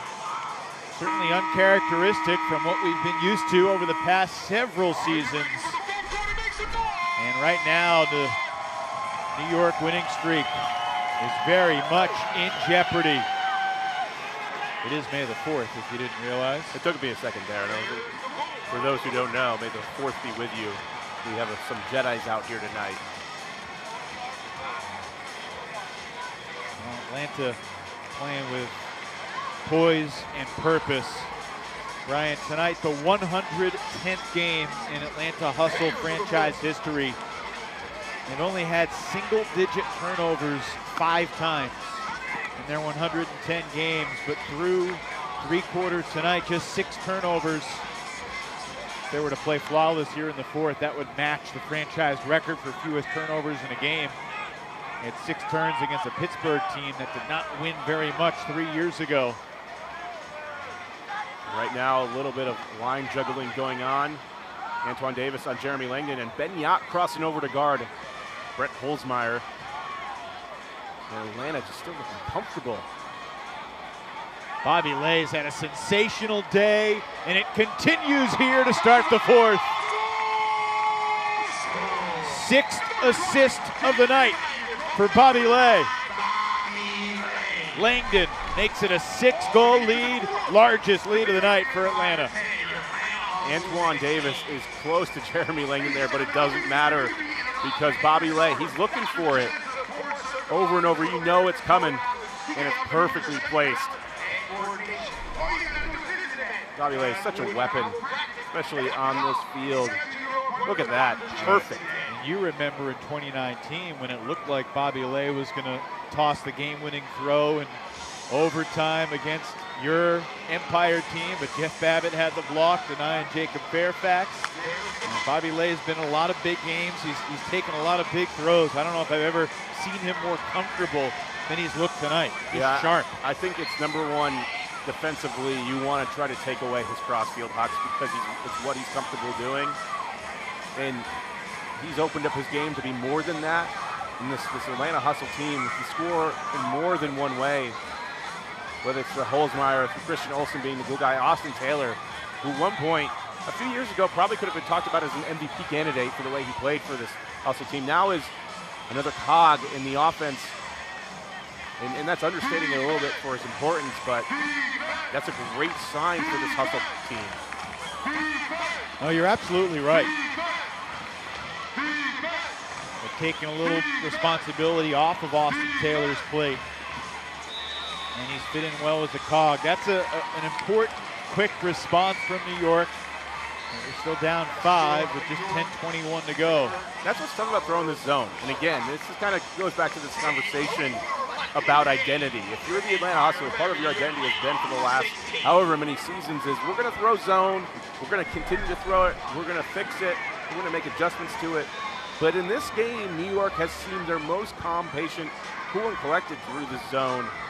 And you've seen the Hustle when they're in person, when they're matched up, they're getting blocks. New York is struggling, they're getting more tired. Why not keep that advantage? You've thrown it several times, you've had your time to incorporate your wrinkles, but stick with what's working, and right now, you're matching up well with the defending champs. By the way, Justin Burnett for Atlanta, 3 more blocks tonight. He's easily averaging more than a block a game for his young career. Started in 22, and he was just 19 years old. Under 10 minutes left. The Atlanta Hustle, after losing badly last week, about to change the narrative in a big way if they can hang on here. And that's the thing, New York hasn't sniffed a break. It just really hasn't been close. They haven't gotten the turnovers. They haven't gotten the pressure. Got out there on Holzmeyer again. Awadi playing close to Lay. But right now this movement is just doing a good job of keeping the ball moving, tiring out defenders. Don't like the look. Move it again. Interesting right now. You have Holzmeyer behind the disc and Austin Taylor deep downfield. It's like the reverse of what we're used to for the hustle. Well, Ben-Yat, he's known for guarding deep cutters. It's not his forte to guard handlers.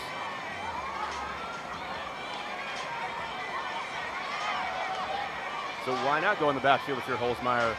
And Austin Taylor can kind of create some space and run his defender around. Tremendous patience. And Austin Knabb has another Atlanta score. This is what we haven't seen from the Atlanta Hustle over the last 5 years. They've always been this contender brewing. They've added pieces. They've added athleticism, playmakers. But this is the possession that can win you championships. The ability when the defense is trying to clamp down on you late in the game and you've got this great lead, just keep moving the ball. Don't take the risks. Keep working through it. Don't, succumb to the pressure and take a shot to your big men just because they're big. Great possession from Atlanta. It's stark, the contrast. I can't believe what we're seeing here tonight. Because we came into this game, we talked about some of the troubles they had, not just execution against Carolina, but the structure. And in here, against the veteran defensive unit, they're showing no signs of trouble. And on the other side of the disc, their defense has created problems for New York. New York has given them some gifts along the way.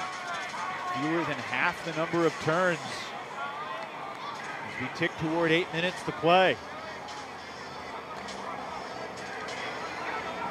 When you just look at this New York O-line, they're just going to keep moving it back and forth, and Kobira reads the play well, poaches. There's no hucking threat. It's interesting. Kobira was almost bailing out, going for the block because he knew there would be contact. But I think Chartok saw the defender, and that flustered him enough, and it turned into an incompletion. Adam Miller lets it rip. Dean Ramsey giving chase back of the end zone. Got it! The party continues here in Atlanta.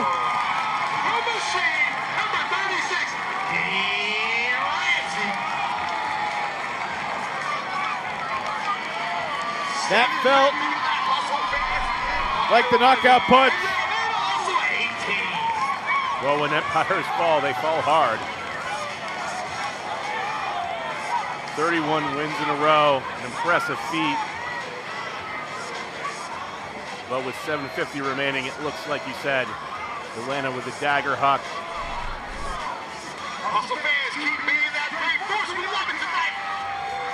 I mean, I can't believe what we're seeing right now. You mentioned Atlanta's patience offensively on that last possession. What else have they done tonight that has confounded your expectations? Well, I think we knew they had those defensive playmakers, but we're getting a great game out of Burnett. It's not confounding expectations, just everything coming together for this Atlanta squad in this game. And just what confidence you can derive from this. All of the pieces working out. How about that shot from Adam Miller, by the way? He had an early turn on an ambitious throw. That was a tough kind of same tenth of the field upline shot. Barely goes flying. You know, Austin Knabb and Miller, two young, hungry Georgia guys. You need the young pieces to come in, and they have. They've worked really well in this game. We got contact there on the mark. Polk does not argue. Ready to call in on himself. I mean, you've seen it in Georgia and their rise in the college ranks and how they've been doing over the last several years. They've been an incredible collegiate team. You're adding that talent with Hayden Austin Knabb, Adam Miller. Aiden Downey is here tonight, but he is inactive. Callahan video was released earlier today or yesterday. It was pretty fun to watch. Yeah, one of my favorite Callahan videos in recent memory. He's the Callahan nominee for the #1 college team in the country, 3 weeks shy of college nationals. John Randolph on O, throws the assist to Jack Williams, but it's still a 6-goal game with 6.5 minutes to play. First time all game we've seen John Randolph on the offensive line. You got to think that might be one of the switches they have to make.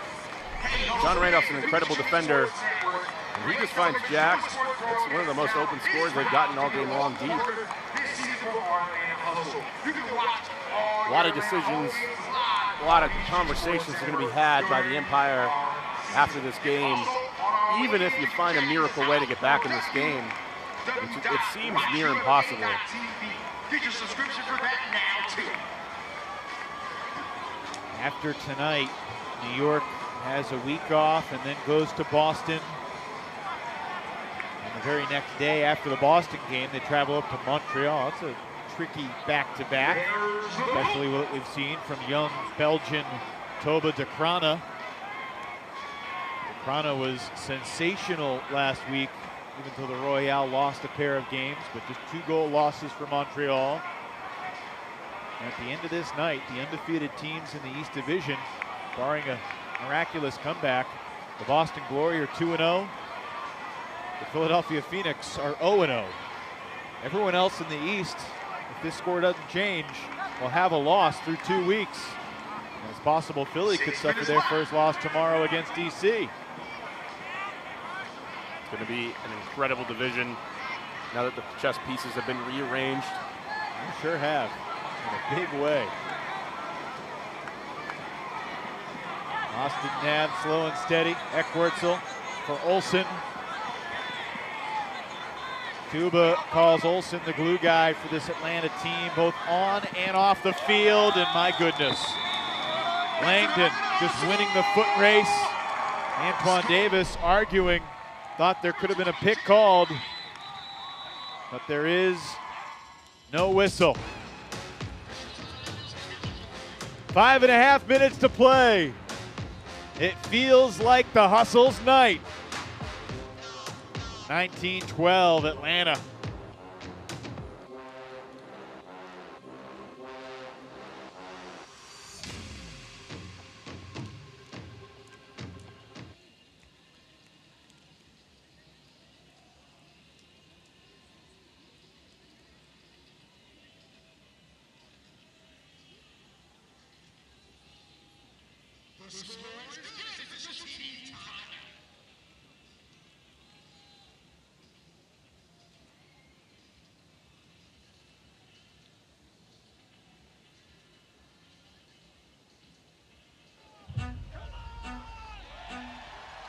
Getting the crowd going.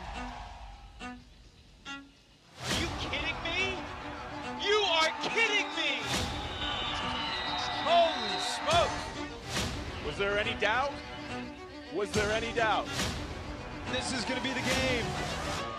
Joe Clutton battling for position. He tips it to the end zone where it's caught by Elijah Jaime at the buzzer to tie the game. Incredible awareness from Clutton, and we've got overtime tonight. On the grand stage to keep possession. Huge bid, gets the time. It's a great opportunity for the Germans, and they break with ease. Throw it the full 80 yards to the field? Are you kidding me? And an incredible catch. You are kidding me. Oh my God. One of the plays of the year.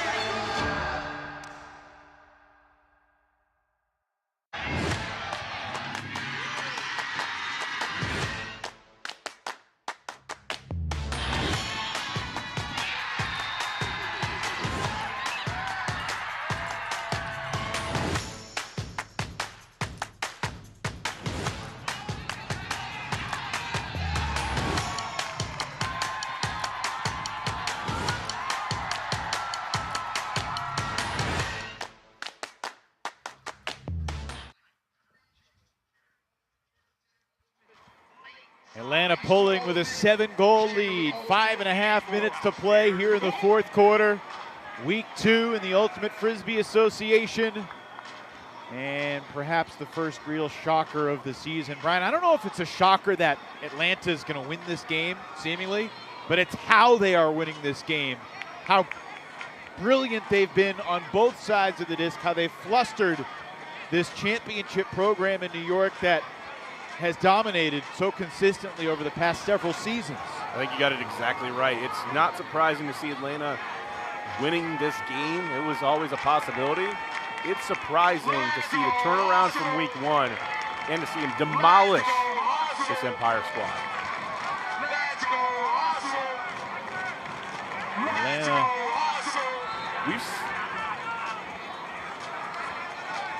We've seen this team lose games over the last 5 years, but when was the last time an Empire team lost a game potentially this bad? It's been a long time. Chartok scores the goal. I think you have to probably go back all the way to 2018. You know what? It's the game before the monsoon game that you and I called at DC, when the Breeze absolutely demolished the Empire 29-19. And then a week later, in a monsoon, in a game where no one scored in the fourth quarter because the conditions were so absurd, New York outlasted the Breeze and won that game 19-15. And then very few thought the Empire had a chance a week later up in Toronto. And of course, that was the first time ever that the Empire beat the Rush after, I think, 17 consecutive losses from 13-18. And that's kind of when everything started to flip for New York. The fortune changed, and they developed this winning streak a couple of years ago. I mean, they're 61-4 in their last 65 games since that monsoon game. Think about that. The only losses during that time were the semifinal in 18 against Dallas, a high-scoring shootout, 33-30. Undefeated in 2019, they lost to Atlanta and DC in the regular season in 19, or in 21, I should say, and then lost the championship game to the Flyers in an epic clash. And they haven't lost since until it feels like tonight. They haven't gotten a turnover, I believe, in this second half. From the O-line.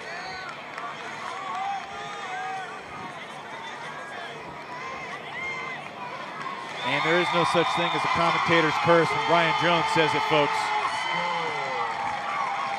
In this Empire team, we talked about Osbar, we talked about Jeff Babbitt. They also lost Ben Katz, who was a huge defensive playmaker. Could read the field like a wizard and has gone to Boston. And this Atlanta team, though, you know, we can talk about Empire till we're blue in the face about all of the changes they've had, but I really think this shows a championship ceiling for this Atlanta Hustle team. That's what we're seeing right now. An entire half worth of ultimate where the offensive line has not given up the ghost. You're absolutely right.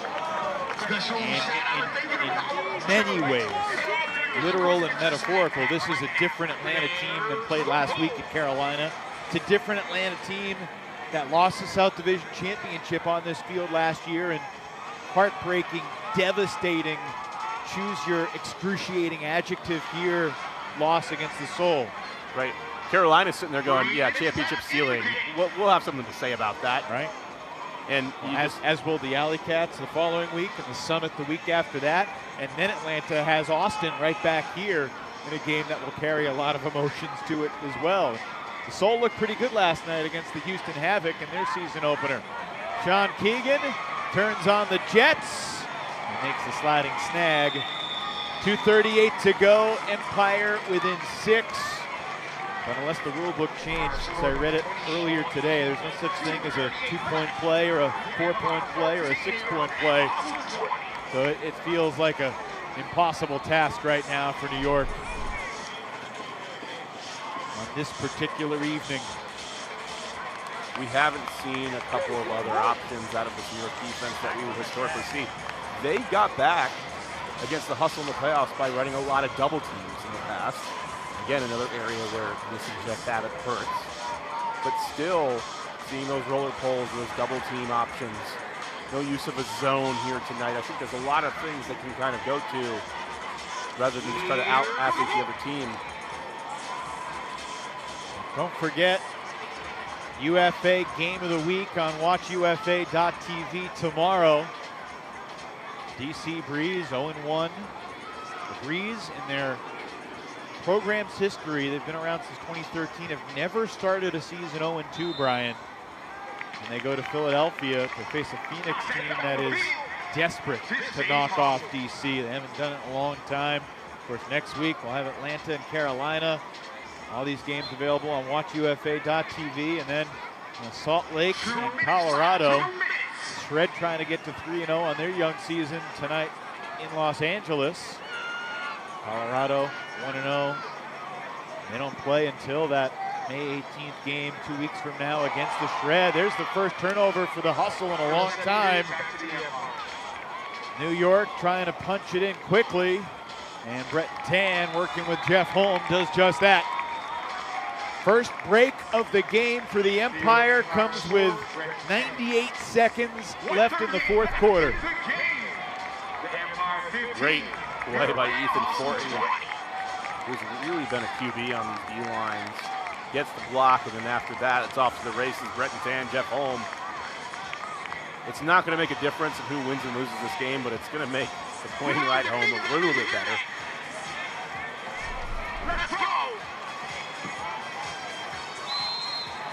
When you think about this run that New York has been on, you mentioned Ethan Fortin. He is the only member of the Empire that played in all 31 games of their winning streak. So that's a feather in Ethan's cap. Guy who's played for almost every organization in this division. He played for Philly, he played for Boston. He was on the DC roster when the pandemic happened, so he got a Breeze jersey. He told us before the game that he's got an Ottawa Outlaws jersey from a trade back when the Outlaws were a thing, and he's hoping to get a Royale and a Rush jersey to add to his collection to give him a full East Division set. I can't help but think that you maybe left another jersey he had out, Evan.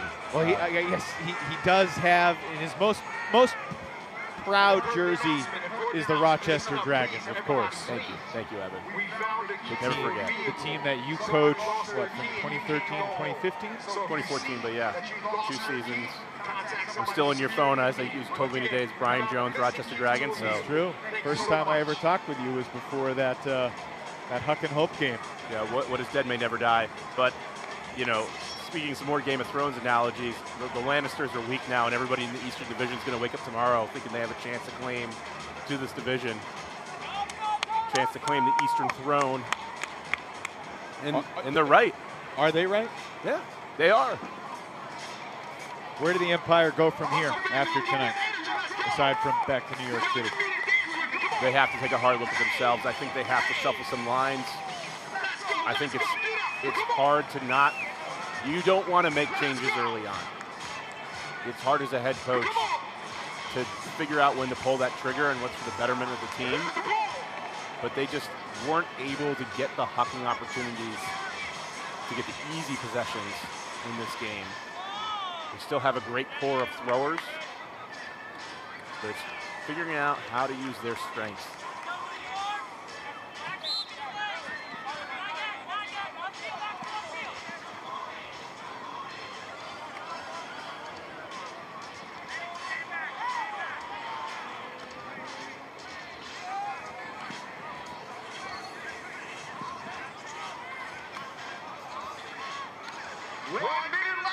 Atlanta just moving it around here and wasting time. No need to score. The celebration can basically start.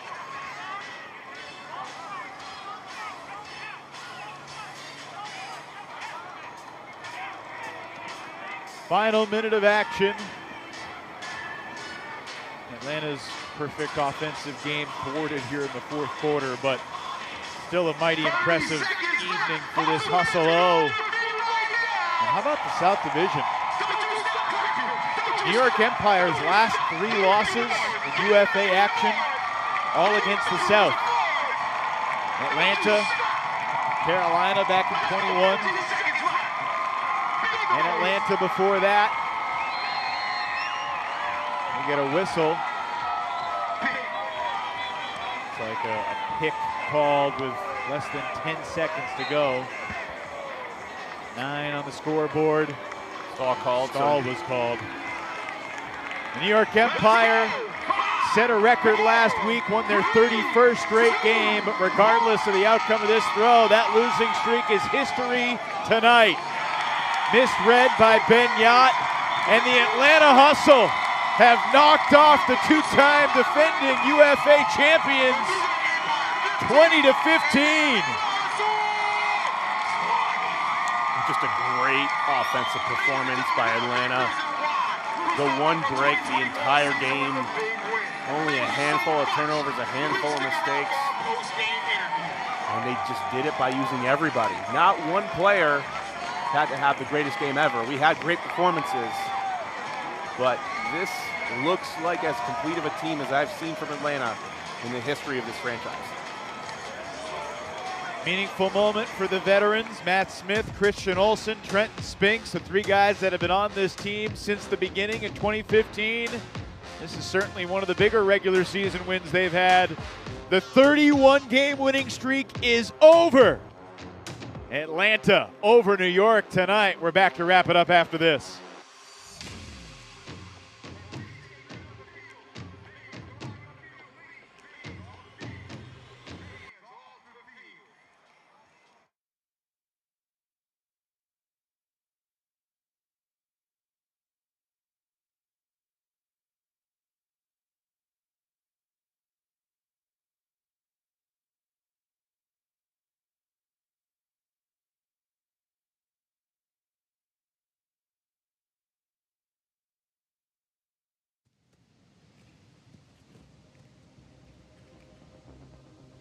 To me, ultimate is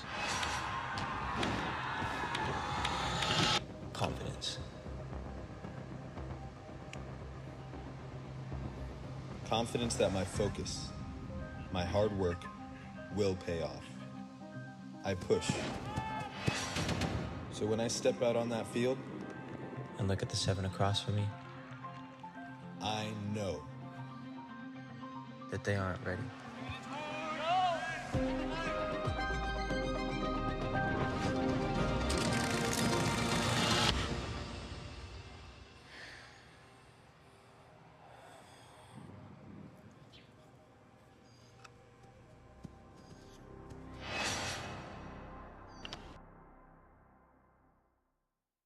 Throw like a pro with a new Pro Ultimate Frisbee. Created with input from the sport's premier passers, the Pro Frisbee is specially designed to fly through the wind and maintain its edge.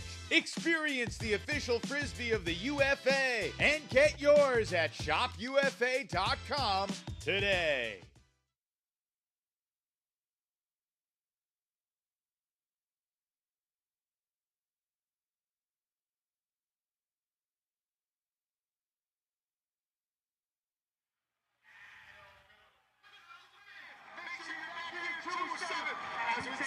Well, it's a party here in Atlanta. The Hustle take down the defending UFA champions 20-15. So many great performances tonight, a great team performance, but we had to pick one member of the Hustle to chat with. So, hey, Brett Halsmeyer, thanks for being with us. Congratulations.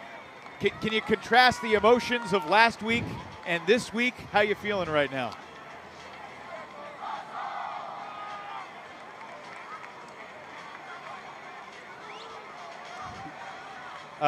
And then just the game kind of got us away from us. But this week, I think we were dead set on being all in for every single quarter of the game. And maybe we let it slip a little at the last 2 minutes of the fourth. But otherwise, I think we just gave it everything we had for every second of the whole game. Just a really great team performance by your offensive line. It seemed like you had everybody kind of playing in a role. Can you talk about the journey, because you've seen players like yourself take over a game. You've seen players like Austin Taylor take over a game. Has there been a different mindset with this group of unselfishness? Yeah, I think the way our offense sets up now, it's like it has a lot of handler clears, a lot of flowing from the downfield to like fill everybody in. So like everybody can be the guy on any given point, and that's really hard for a defense because you can't cue into any single player. It's anybody at all times. Brett, Bobby Lay's had a lot of good games in this league, but have you seen him more comfortable and locked in than he was tonight? What do you think about Bobby's performance? Bobby was slinging out there. I know there's one or two that as he's revving up for it, I'm in the stack yelling, no, do not throw that. And then he throws it absolutely perfect to the corner. Sometimes that dude just hits it. You know he's looking for it because it looks like he turns inward and getting ready to fire. And it seems like something you were seeing in warm-up. So you said it seems like you know it's coming. Are you running as soon as he gets the disc for it? Yeah, so Bobby kind of like it's kind of that old Japanese style where like when you catch a continue pass, you like pivot backwards across the field. And like like the United States players, we just don't see that from almost anybody. So it catches you off guard so much. And if we know as the offense that it's coming, it's just like so impossible to guard it. Brett, as your team moves forward with the gauntlet of a schedule that you've got in the next few weeks, how much confidence do you gain from your performance tonight as a team? It's huge confidence, but I think like what I said at halftime is I don't think we got broken in the first half, but I don't know that we played that well. Like it felt pretty difficult. I mean, they're a great team, so offense is gonna feel difficult. But I think we played that game and we could have been so much better, and we won by 5. It's awesome. Before we let you go, I mean, you've played on the D-line in the past, but what's it like watching Justin Burnett run out there and make plays? I think I said this one time in the preseason when Justin was guarding Hayden, and Hayden was getting real mad because he just could not get free. And I was like, Hayden, it's fine, man. No other team has a guy like that. Like, this is the hardest matchup you will get all year, and it's every day in practice. Well, congratulations. A fantastic night for Atlanta Ultimate. Brett, go enjoy it. Look forward to seeing you down the road. Thanks. See you, Evan. Yep, thank you, Brett. The Hustle win tonight, 20-15. And look, we may go a long time, Brian, before we see another 31-game winning streak. A reminder, upcoming Super Series games. We'll see the Wind Chill and the Radicals at 3 Stevens Field the same weekend in town as College Nationals in Madison. And then at the end of this month, Atlanta goes out to Colorado. That's a scrumptious matchup. But, I mean, I think Atlanta is the story of the night for how they played. But the sub-headline is New York and where they go from here. And a salute to the streak that they had, 31 in a row. It's never been done. We may never see it again. Yeah, just an incredible winning streak. And New York is going to have to figure it out. They do have the pieces. They can rebound from this, but a tough one, and they're going to have a long plane ride home. Yep, the narrative changes week to week in the Ultimate Frisbee Association. Last week, Atlanta losers by 8 up at Carolina, but a different team showed up tonight. Justin Burnett, 3 more gigantic blocks for the young 21-year-old phenom. And the Atlanta Hustle are the story of the weekend in the UFA. They win tonight 20-15, taking down the champs, ending New York's 31-game multi-season losing streak. Thanks for being with us, everybody. For Brian Jones and our entire crew, I'm Evan Lepler. Hustle. Enjoy the evening. We'll see you soon.